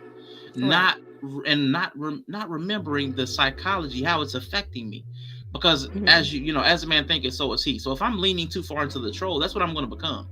If I don't feed the other side of myself, I'm going to stay over here. The other side is going to be malnourished. It's going to be too weak, underdeveloped. I'm just going to be full troll. Then you go to that edgelord, that weirdo space. I don't need to go there. People have to protect your spirit. I mean, for me, I'm a woman. We extra. We always like to be extra. So that's part of the reason why Kawaii Breed will exist. And that's part of the reason why no matter what some of these people online got to say about a Black woman have on pink wig and cat ears, I'm always have this motherfucking pink wig and cat ears on, because that reminds me when I get on this motherfucker that I'm not me. There is a ritual in that. I'm putting on the wig and cat ears, which is not how I walk around in real life, because that reminds me that this is not fucking real life. That's like, for me, that is literally why I only come into this space branded. And people, like, some people see that, like you said, when people don't understand it, they be like, what's going on here? Like, Roberto said, you on some fetish shit? Like, no. That's fine. No. And people was like, you said maybe I'm a cat. No, it's just literally, like, for real though. Like, that's why I come to the space in this, because it reminds me that this is not the real world. And therefore, that's important. It won't allow me to take on the things, the people, the energy. It protects me from consuming that. And I just know that about myself. Like, I know that I'm open, and I know that I have to protect my energy and my spirit. I learned that being a nurse. I told y'all I used to pass out when I was a new nurse. I used to pass out. When my patients were having contractions, I used to have contractions. When my patients threw up, I threw up. When my patients were sick, I was sick. When they passed out, I passed out. I had to learn how to, disconnect myself from feeling what they were feeling. And so, that's why I come on the internet with my pink wig and ears on. Yeah. So people got to figure out how to do that for themselves. Like, I'm not saying you got to come on here with a wig, but if there's a way that you can mentally give your mind ways, like in Inception, I was watching it on my flight where he was spinning the top. Yeah. Like, you got to find a way to know you're not in the dream world. Like, so I was listening to somebody, and this is important. Like, people don't understand this principle right here. Like, shifting energy. you have to be able to develop some mechanism even within yourself. We talked about music, like in the Discord, like what music do you play to get ready for something? Like there have to be things you can do that shift your energy. Visual cues, audible cues, physical, tactile touch, something I touch, I put my hands on, touch grass. There have to be things that you can do to shift your energy. Like if you know you're getting too far off into anything. They were talking about in a different Discord, they were talking about you can't argue if you're laying down. Like if you're sitting there going verbal, like a verbal sparring battle in real life, if somebody just lays on the floor, that's going to disrupt the energy. Like they lay on the floor. Yeah, it's going to. There's no way for you to stay. You can be like, huh? Because it's so disruptive. It's such a different energy. Like, so we have to understand, like mentally, no matter what headspace you're in or what space you're trying to get into, you have to develop some kind of tool to shift your energy, and that's going to take work and practice for yourself. Meditation. I know some people do like the little sound things, like whatever it is. Everybody's got to find something. It might be like Truth's name is Tap In. Truth, and he might have to like tap himself on the shoulder, and that might be his thing. Like, okay, yeah, I'm back. I'm back. Do you have something? Do you? Because I think some people naturally have a thing with your content creators. Do you have anything like that you feel like that? For me, I breathe. For me, I breathe. Like y'all probably see me do it. I'll be like, I'll. Is that what that is? Yeah, that's me. That's me, like pulling myself in. I'm like, okay, and I typically say okay, like okay, I'm here now. Like so, I'm pulling my energy back to myself because at whatever's happening before then, I promise you, if we could like a cartoon. There'd be those wavy lines emitting from my body. All my energy is leaking out because I'm like frustrated or something, and it's just going the whole time. And I'm like, and I'm just pulling it back in. Like I'm just okay. And I move on. That's what about you, True? I don't know if he might have taken that. He been busy, man. That phone been popping. I know that phone be. But no, I do think it's important, and I think that we get more in the tech world, and I just think people should be more aware of protect. But a lot of people, because of the negative things about spirit, and you hear all the superstitious, and it's kind of like juju talk. People just kind of like write off a lot of it, and I understand why, because a lot of it just seems crazy and ridiculous. But I do think, like you said, spirit, psychology, for me. A lot of the same phenomenon, just explained with different jargon. So psychologically, if you think of it, like jobs do a very good job of that. Jobs, you clock in, you do this, like that's a part of it. So I think if people want to like make sure they're not getting too deep on the internet stuff, you gotta have a way to separate yourself. Start using that compartmentalization that we be using for the wrong stuff for the right stuff. That's what I need people to do. Like that's what I need. And it's practical. Like I know people get turned off by the word spiritual, but it's practical. Like even like they say in your bedroom, like not having devices on after a certain time, or preferably not even have your devices in your bedroom or your TV on in your bedroom. Like don't have a TV in your bedroom. Having spaces that are dedicated for different zones. Like you eat in the kitchen, you sleep here, you watch TV here. Your body and your brain subconsciously taps into the, like, have you ever noticed, like, when you go into the bathroom, you suddenly have to go harder? Like, it just feels like your mind knows, oh, we're here. It's time to, based on looks, sounds, smells, colors. Like, there are cues to every room. They do that. They manipulate our psychology in marketing. Your brain gets trained like an animal, Brie, like an animal. So if you do certain things repetitiously, your mind starts to cue for it. So as soon as you hear that sound, that ding a ding a ding, you know it's time for this. That's why they had dinner. Pavlov's dogs.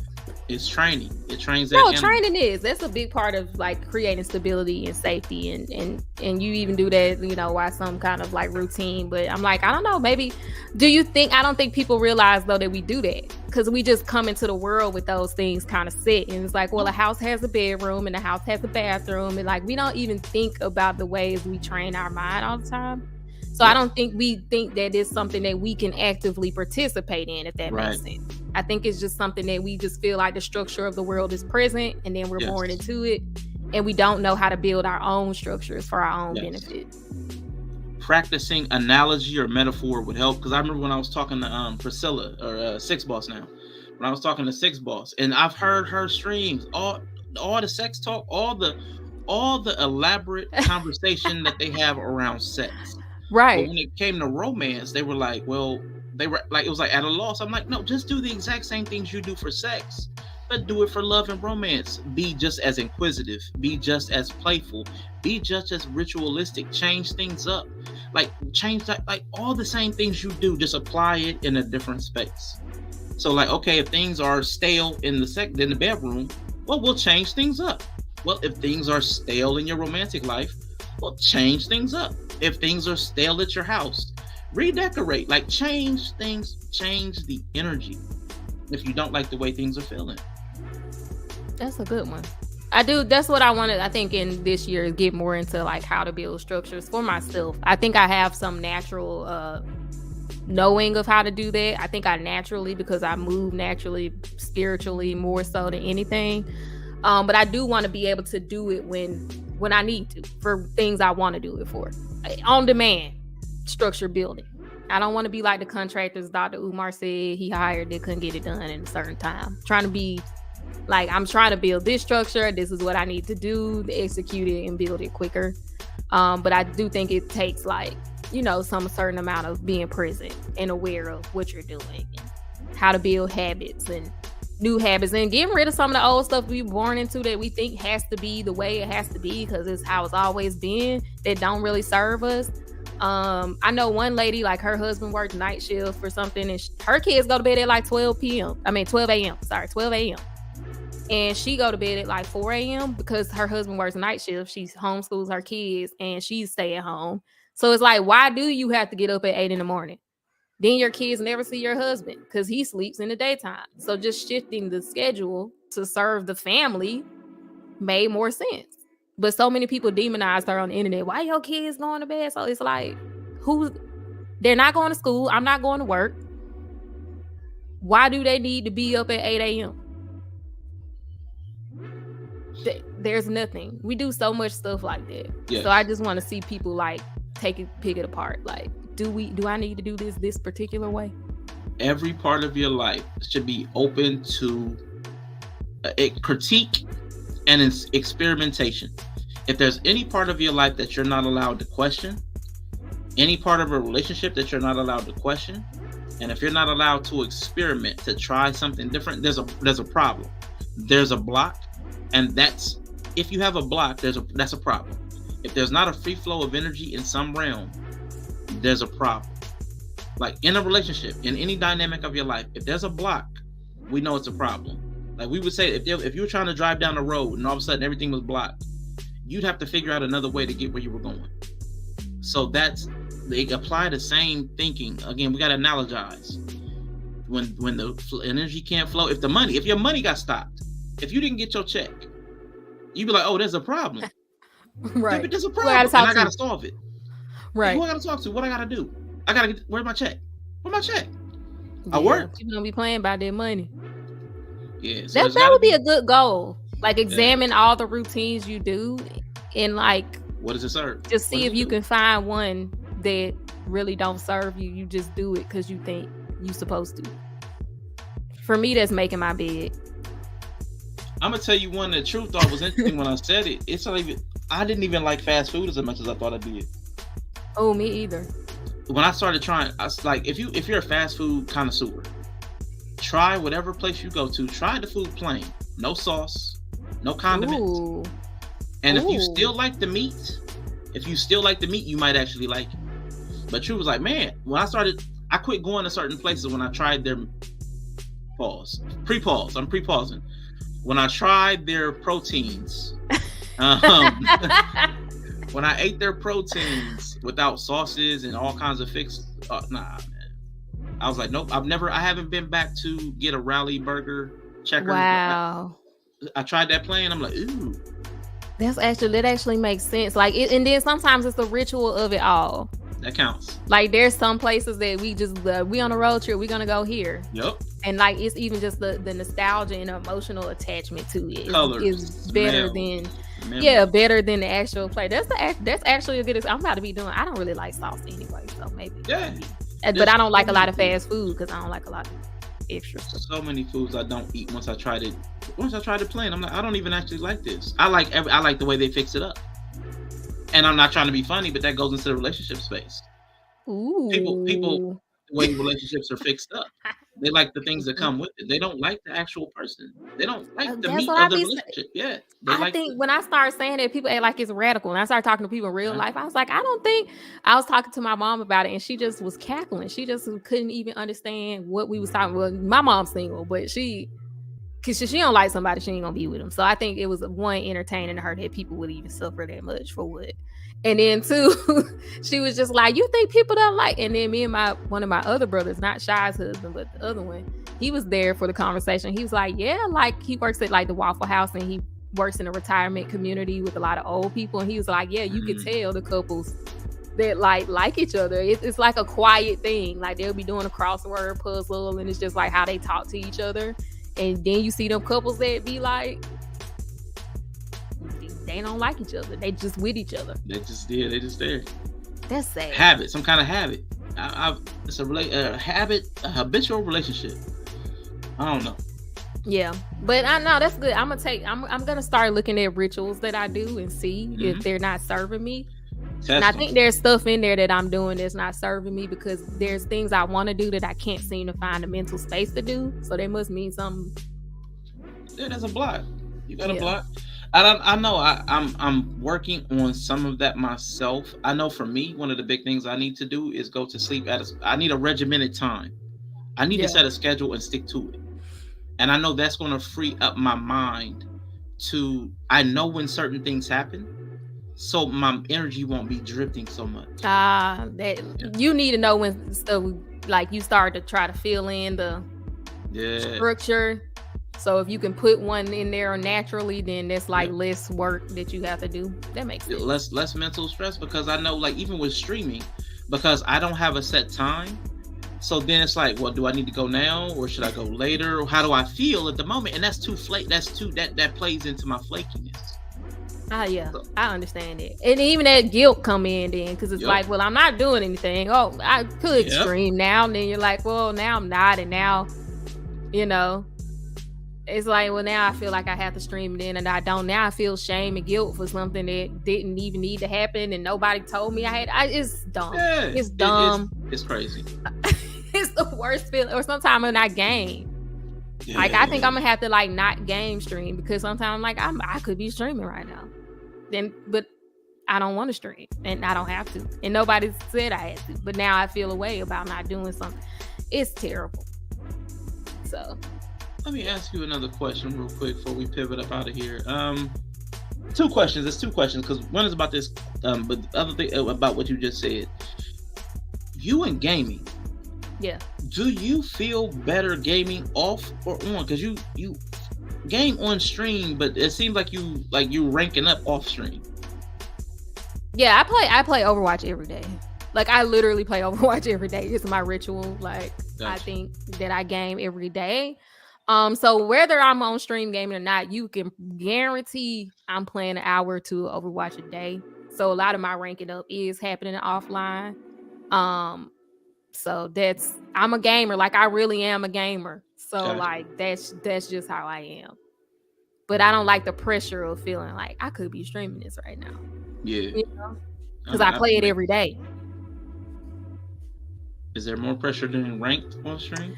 No, like I could just lean into just being sweaty and not talking on stream. But if people are talking to me, I want to talk to them. So I just don't feel like, of course, I'm probably a little bit more distracted if I'm talking to people, but I'm used to being in a constantly distracted state because I have kids. So it's not that big of a deal. I just don't like the pressure it puts on me. Like, where if I'm just gaming and I'm enjoying it, I'm like, I could be streaming this. I just don't really care for that blurring of lines. Like I said, I'm very aware of keeping this separate in some ways, and I think that's one of the ways I'm finding that I want to keep separate. Hey, real quick, Truth, I know you dropped off, man. I appreciate you coming up. I really appreciate what you brought to the conversation, man. I definitely think that was a dope question that you asked. What are some bad habits that we've picked up from streaming, man? I've never even considered that, but I'm glad you asked that. But I wanted to ask Bree this question before we get up out of here. People, we've talked about this so many times. People aren't really likable, but they just want to be with somebody. And those are the marriages I be talking about. They don't even be happy with who they picked.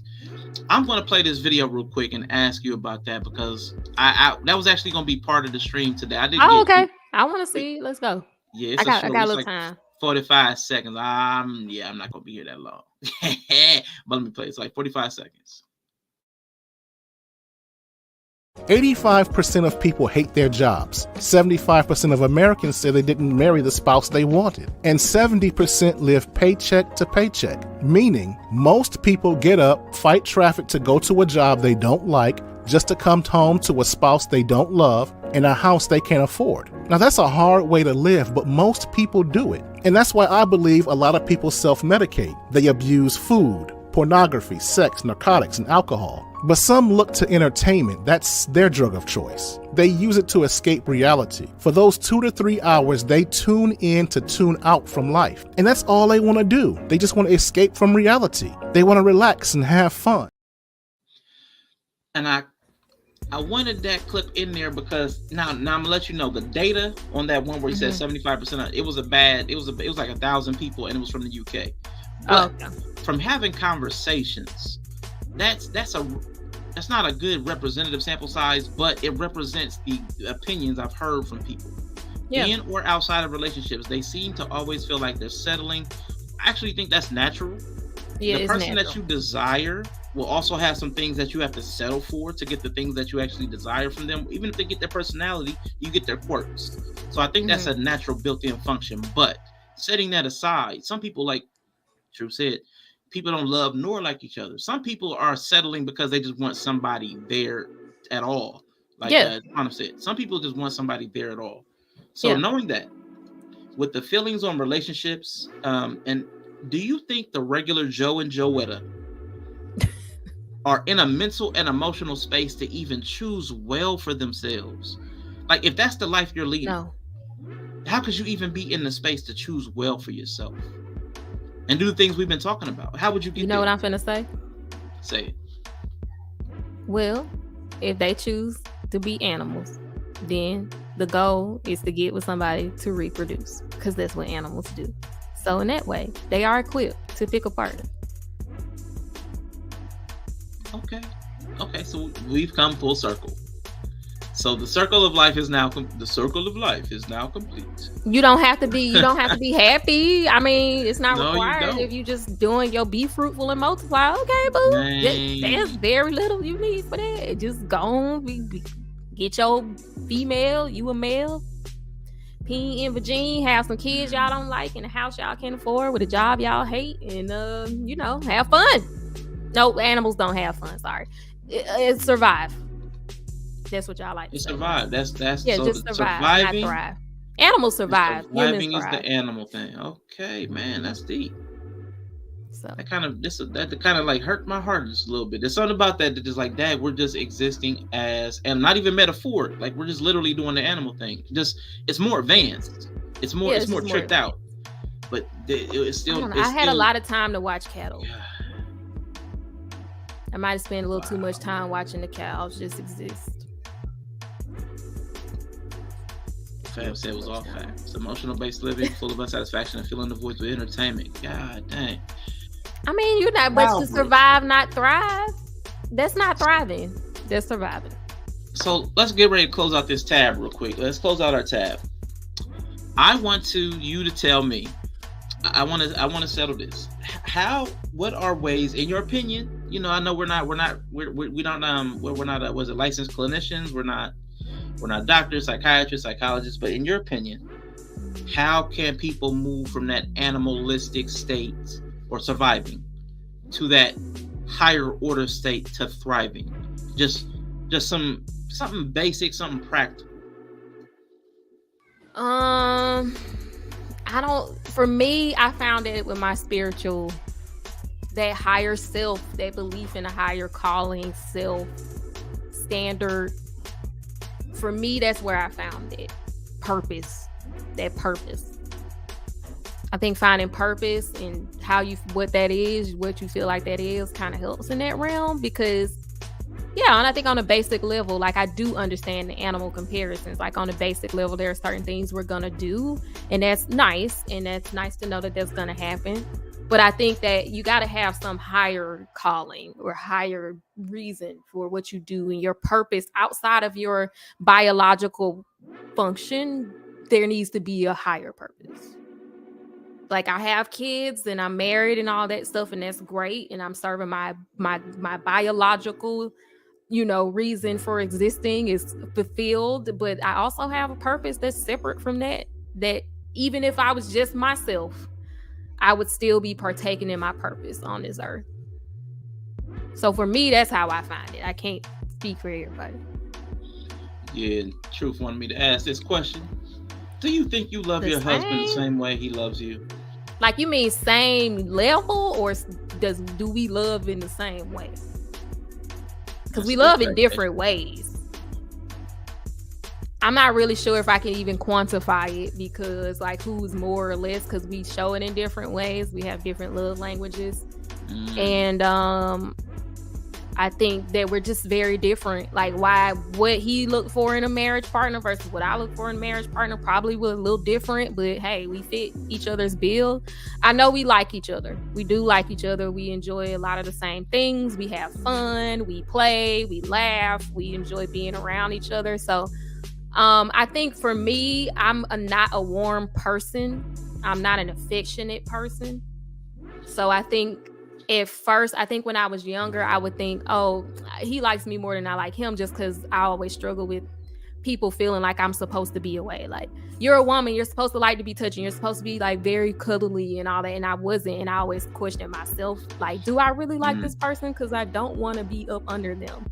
So I think I struggled with that in the beginning. So it's kind of hard for me to say. He's pretty consistent. I've changed. I've grown more, like, as he's become safe and I become safer. It's even hard for me to say, because we've changed so much. Like, we've known each other a long time too. So he knew me when I was an absolute terror, like emotional terrorist, terrible person, habitual line stepper, Bree. He knew me then, so I don't know. Like, we've gone through a lot of phases, but I do know we do like each other, and I'm not really concerned if I love him more than me. I think we both are willing to make the same sacrifices for each other. So maybe does that count as the same? I don't know. Yeah, I feel you. I mean, you're right though. Once you actually started to get into the different dimensions of love, trying to quantify it would be kind of difficult. Yeah. Because you start to see love in so many different zones. That how could you compare? Like it would be very different. Like the nurturing love is going to be very different than the protective love, and you both going to exhibit it differently, and it's going to look different, and you both feel it and value it differently. So that is like, I mean, I would be upset if he questioned if I loved him, because I be doing stuff that I don't want to do. And I be like, duty. We have a running joke. I'd be like, my bonus baby came in. I flew back. I did a 2-week turnaround on flights across the country in terrible weather. I was away from my family on New Year's Eve and New Year's to take my bonus baby, who I love, home safely, because I refused to let her do an unaccompanied minor. I gave up my career to stay home with our beautiful kids. And like, so I'd be like, if you say I'm swinging on him. If he ever tried, like, I might not be a kissy hug person, but I'd be ugh. Why do you love him? Because he's a good person. Like, I know at the end of the day, he has no ill intent in him. Like, he across the board is a good person. Like, he, in all the realms, he's not gonna get over on you. He doesn't feel the need to lie. He would never hurt our girls. He would never hurt anybody else's kids. He would never hurt. I've seen him restrain himself around people he probably should have hurt to me, but he can't because that's not allowed. So, I mean, he just has a level of restraint and patience, and he's just solid, a good person. And even if we didn't work out, he would, or if I had to perish, my kids would be well taken care of. I just know he's a good person. I don't know. Like, for me, that's like so high up on the list. Now, I know you said you had a little bit of time. I'm gonna try to take 10 more minutes of your time because I forgot to do the predictions, man. 2023 predictions, y'all. We gotta get some predictions in for 2023. We're gonna have a little bit of fun as is true on it. No, we don't curse each other out at all. Like, that's a deal breaker. We don't do abuse. We don't do verbal abuse. I told y'all, my husband leave. He'll just walk out of the room. Mm-hmm. I like to argue. But I don't curse at people. I don't square up with men. I don't slap men. I don't do none of that. So he's never had to curse me out. So if he did, I just don't even know what would. We don't even have fights like that. I don't know. Even when we disagree, we just don't. We don't attack each other. Yeah, we don't do that. Y'all resolving an issue, that's what a lot of people, they don't understand the difference. They think resolving the issue is resolving the person. So I'm attacking you to resolve the problem, but I mean, we be irritated with each other. Like, we had a stupid argument. I was like, I hate when you do that. I hate when you do that. And then we was like, fine. And then we just woke up the next day and we was like, this is ridiculous. We don't do that. Bree has been coming for us in Discord and a couple of other places because we people are rejecting the word New Year's resolutions. Bree doesn't understand why we're so worried about that. I think so too. She's supposed to be writing a book. She won't do it. Y'all ain't gonna read my long ass book. We need to read it. But can I do an interview? I think your story would be helpful and great. I agree. Yeah, you can. Yeah, hit me up. Purposely? Of course. Yeah, I'm a habitual line stepper. Yeah. It just depended. When I was younger, older Bree, no. Younger Bree? Yes.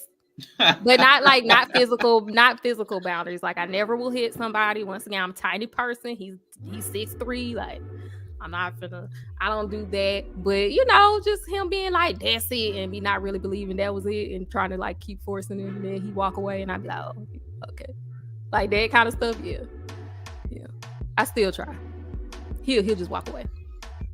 Memoirs of a demigod. Yeah, that's so crazy. Yeah. Brie, I want to ask you. We talking about resolutions, y'all, and I want y'all in the chat. On the few y'all in the chat, I really need y'all to participate. We're going to make some predictions for the year. Okay. Right. Now, because it's critically drinking, I decided this would be a VSOP. I had a different acronym for it, but VSOP. So the V will be for vague. So we're going to have some of those vague, grand predictions. Okay. The S will be for something specific. Okay. Specific. The O will be something outlandish. That's going to be wild and outlandish. And P will be something personal. Okay. So the V for vague. I'll start with vague. So vague. There's a nice vague prediction in 2023. And I'm gonna stick with black people, right? 2023, black people won't support other black people that are doing stuff that's positive, and then they'll whine about not having a community. So that's my nice vague prediction. Something vague and kind of obvious. Just a really vague, obvious one. People are gonna get really like let me see, hold on. I think we're gonna get rid of like regular, like I think there's gonna be something with regular school that's gonna change.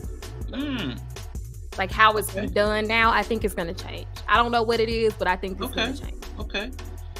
I think there will be a celebrity divorce in 2023.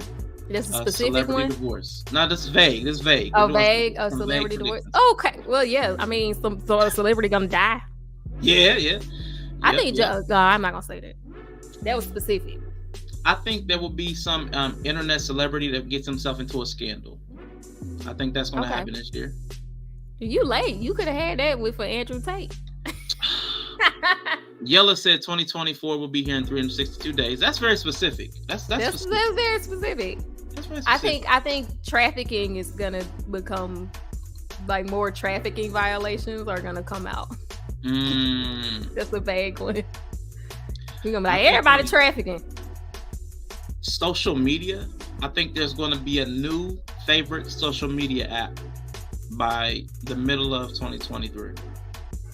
There's going to be a new. It's not going to be TikTok. Okay. It's going to be something new. TikTok evil anyway. I don't know. That's it. Well. What about women? Yeah. What's something women will do differently in 2023? We all find better relationships in 2023? No. Well, I think more people are gonna start experimenting in other ways. Okay, that's nice and I think vague. people are gonna leave the heteronormative. They're gonna be like, you know what? I really don't like men. Maybe I should try to date women. I can see it. I think that's where I really think that's where it's going. Like a massive break in technology, shut down, reboot. That 2023. Now let's get some specific ones. But specifically, I'm gonna ask you a specific question. I'm not sure why I have this in there, but what are some new buzzwords that you can see emerging?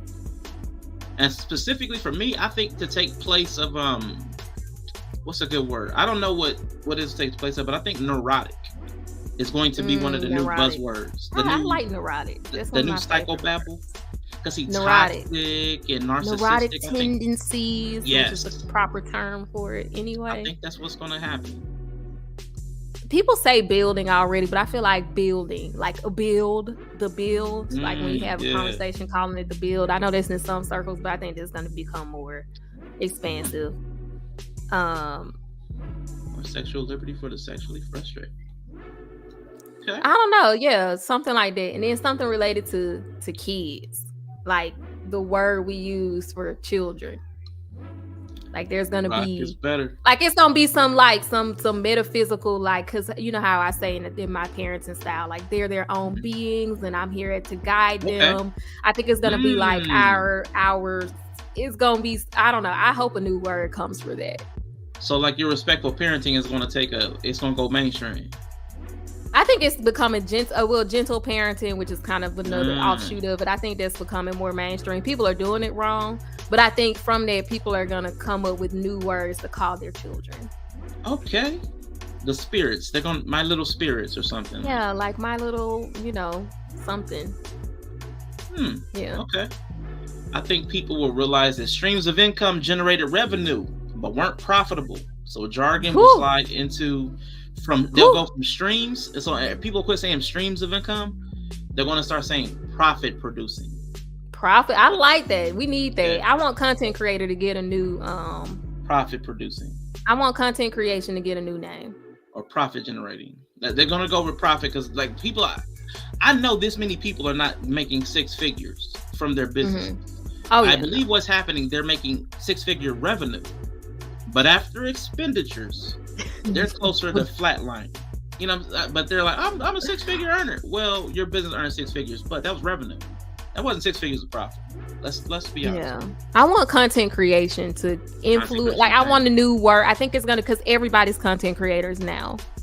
I think the top tier content creators are gonna want to set themselves apart in some way.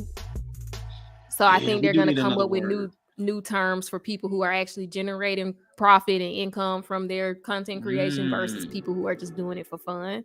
So I'm hoping that there's going to be new terms for that. Yeah. Generator. You'll be a generator. Yeah, something like, and of course AI is gonna, that chat bot is amazing.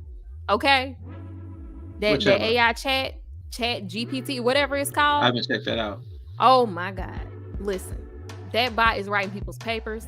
It's writing code. I put a grocery list in. I need a grocery list for 4 people in this price with this amount. And it generated a whole shopping list for me and recipes to go with it in like a minute. Wow. It was amazing. You can put allergies in. I have a nut allergy. Like you could put, it's amazing. It's not, AI overlords take me now. Okay. Stop it. I'm just saying. All right. Now, Quantum says people are going to pay more attention to the downside of technology and start looking more to the old ways to maintain their investment portfolio. I can see that. I think that might happen in general. Yeah. Post-pandemic, people are going to start trying to You think people are gonna move to do their gardens? Oh, we about to go to Outlandish, Yella. We about to get some Outlandish. Oh, Outlandish. Oh, yes. Are people going to move to gardens? I don't think people have the space. I think we went through the whole garden phase, and people didn't really care for it or put the time into it. So I think people are actually going to go into. They're going to quit. They're going to quit trying. I think 2023. Okay. This is my specific one. People are going to move away from this whole fresh, organic. I think people are going to they're burnt out, and I think they're going to quit all the virtue stuff somewhere along the line. I think you called it something different. You said people are going to be. It wasn't transparent. They were going to be. It was basically like the facade's going to drop. People are going to be more themselves. The revelation, the reveal. I think the veil. Yeah. I think people are about to be burned out on all the stuff they've been trying to do and who they're trying to be. I think people are about to be fully themselves, and it's gonna be those old structures of how we supposed to behave and be and exist and do things are about to go away. So we really finna see how unhinged people really are without structure. Yeah, I think that's what's going to happen this year. People aren't going to be ready for it. But Outlandish, I'm going to say Kanye West becomes a full-fledged Hebrew Israelite. Oh, okay. That's my I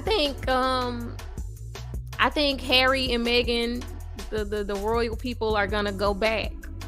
Maybe they're going to get divorced. I think they're going to have some kind of... I think Harry's going to want to go back because his dad is king now. I don't know. I see them trying to go back. Is that outlandish? I don't know. I feel like it's outlandish. Slightly. Elon is a crook. I think one is outlandish. Nova Rain and Inya are going to get a stream together. They're going to have a podcast. Nova and Inya. I think Biden gonna start a random war because he old, and then he gonna get kicked out of the White House because he old and see now. No, I think we're actually going to get some. We're going to get some evidence. Somebody's going to find Biden's laptop and not Hunter's. Oh, Lord. Find Joe's laptop. That's part of the veil being lifted. Yeah. That these people really, wow. Maybe he don't start a war. Something going to happen. Joe Biden going to be old and senile and get away with it because he old and senile, but he going to have to go. And then we going to get crazy ass Kamala.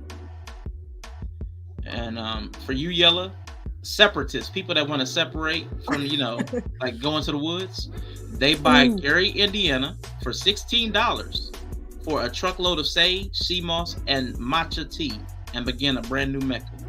I think we're going to see a massive fail of a compound community. I don't know which one, but one of them communities it's going to be epic fail. We're going to see it. Oh, yeah. We do need to see something like that. Umar's gonna build the school. The school his school done. Built. No, but it'll be open, and the kids will be there, and they'll be thriving. Yeah.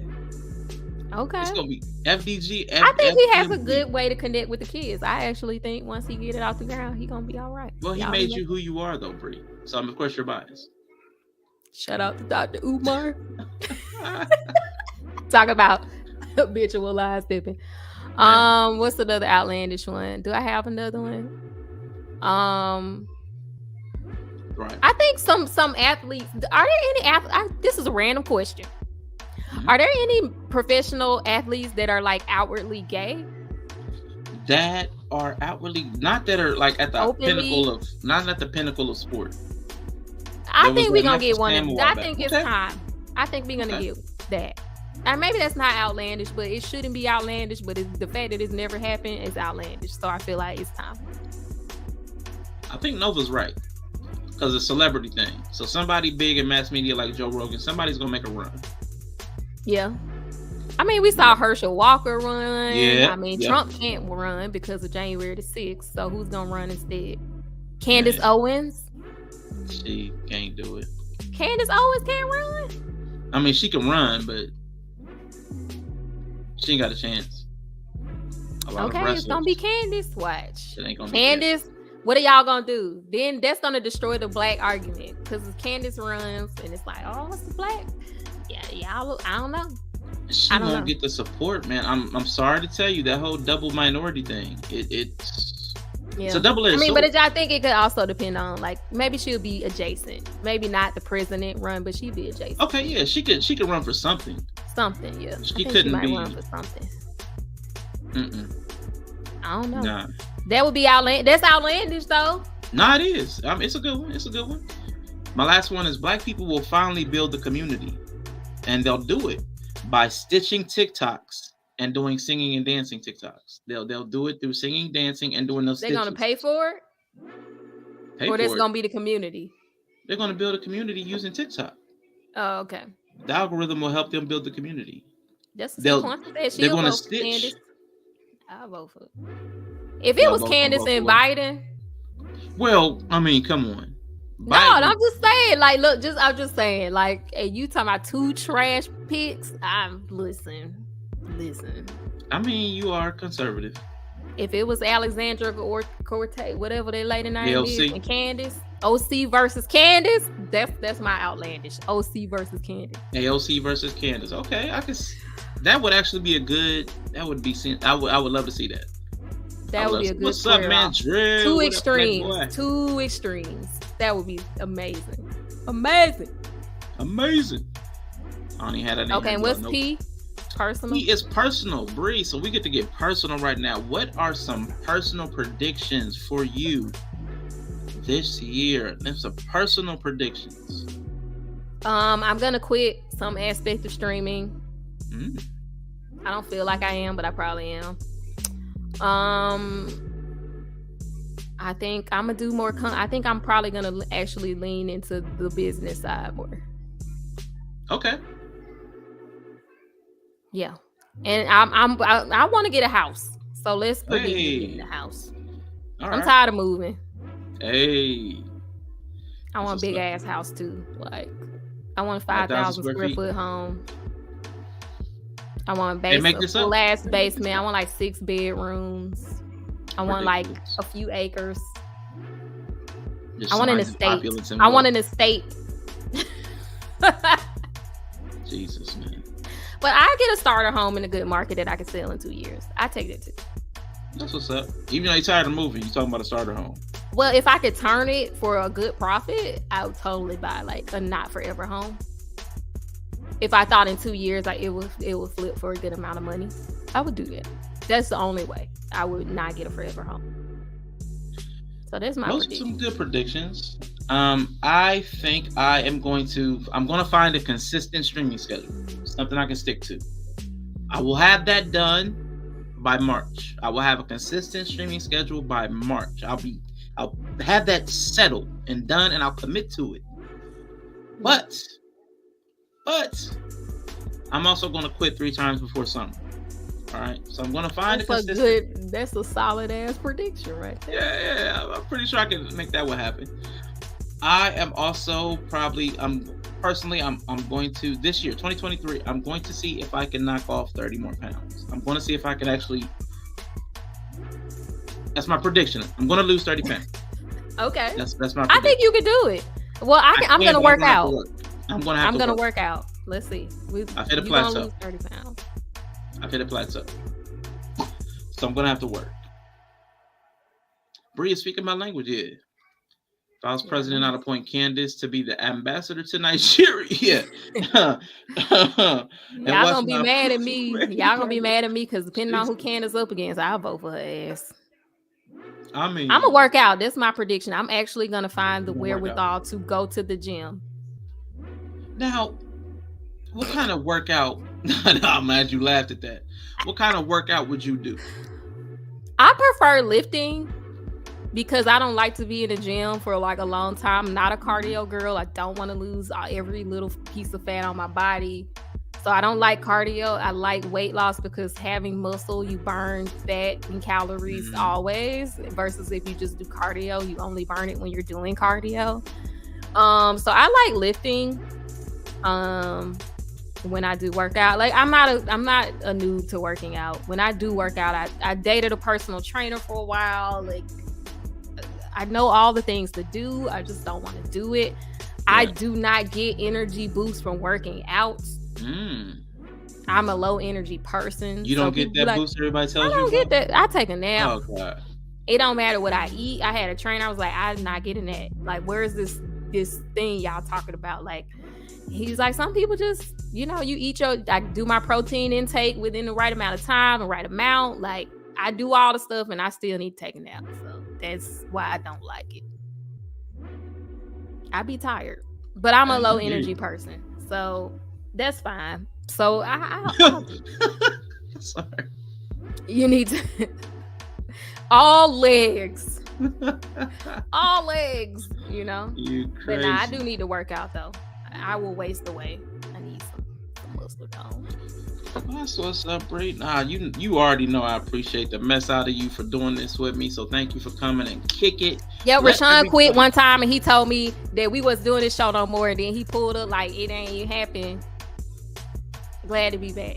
You such a snitch. Like you the biggest snitch I know. I'm a snitch. I'm telling the police you did. All I want to know, Bree, is when is your next stream? Tell the people when your next streams are. Wednesday, Sunday. But other than that. Me and Shy's supposed to be live tomorrow. Okay. We don't know what we talking about, but we supposed to be live. Otaku Talk is back on Sunday. I don't know. I'm gonna try to stick to just my bare bones schedule for a little bit. And Mondays, I will be doing just chattings. So Mondays, some kind of just chatting reaction stream. Wednesdays and Sundays for now. That's what's up. And so yeah, you'll see me tomorrow on my channel. That's it. Oh, and I got into DreamCon. So yeah, congratulations, Bree, on getting into DreamCon again. And y'all might not see my ass no more after July because I plan on doing a few cons and it might be a lot of traveling. So yeah, I can see that. Yeah. So hey, come on, Nova, you can do it. All right, Bree. Now I really appreciate you for doing this with me. But hold up, real quick. What was I going to say? No, something I was going to say. Oh, tomorrow. Okay, it wasn't you. Tomorrow, everybody, I'll be over here on YouTube doing the Dr. D. Rashawn Johnson. Oh, Lord. Was requested. So I booked a session with Dr. D. Rashawn Johnson. So he'll be over here on YouTube tomorrow. I want to say like 4 p.m. Easternish. So what time is your wife life advice? 2 p.m. Central? Yeah. So 2 p.m. Yeah, Central, which is 3 p.m. here. So okay, so 5 to 5:30 Eastern. 5 because I always watch Wife Life Advice, so I support. So around 5 to 5:30 here, maybe as late as 6. So somewhere between 5 and 6 p.m. Eastern is when I'll be not me, Dr. D. Rashawn Johnson, here to give you all the quality and qualified advice to help you reorient your life. So anybody that had so excited. Yeah, so that'll be tomorrow. Make sure y'all come through if y'all want to hear. Bring your scenarios. Your friend. Bring him all the scenarios that your friend is having a struggle with, and he can help sort you out. Okay. As long as you're not low vibrational, Bree. I missed the first one, so I'm definitely looking forward to catching this. So yeah, Dr. D. Rashawn Johnson. He's a really good guy. He's super cool, super insightful. Bree is mid vibrational. She is mid.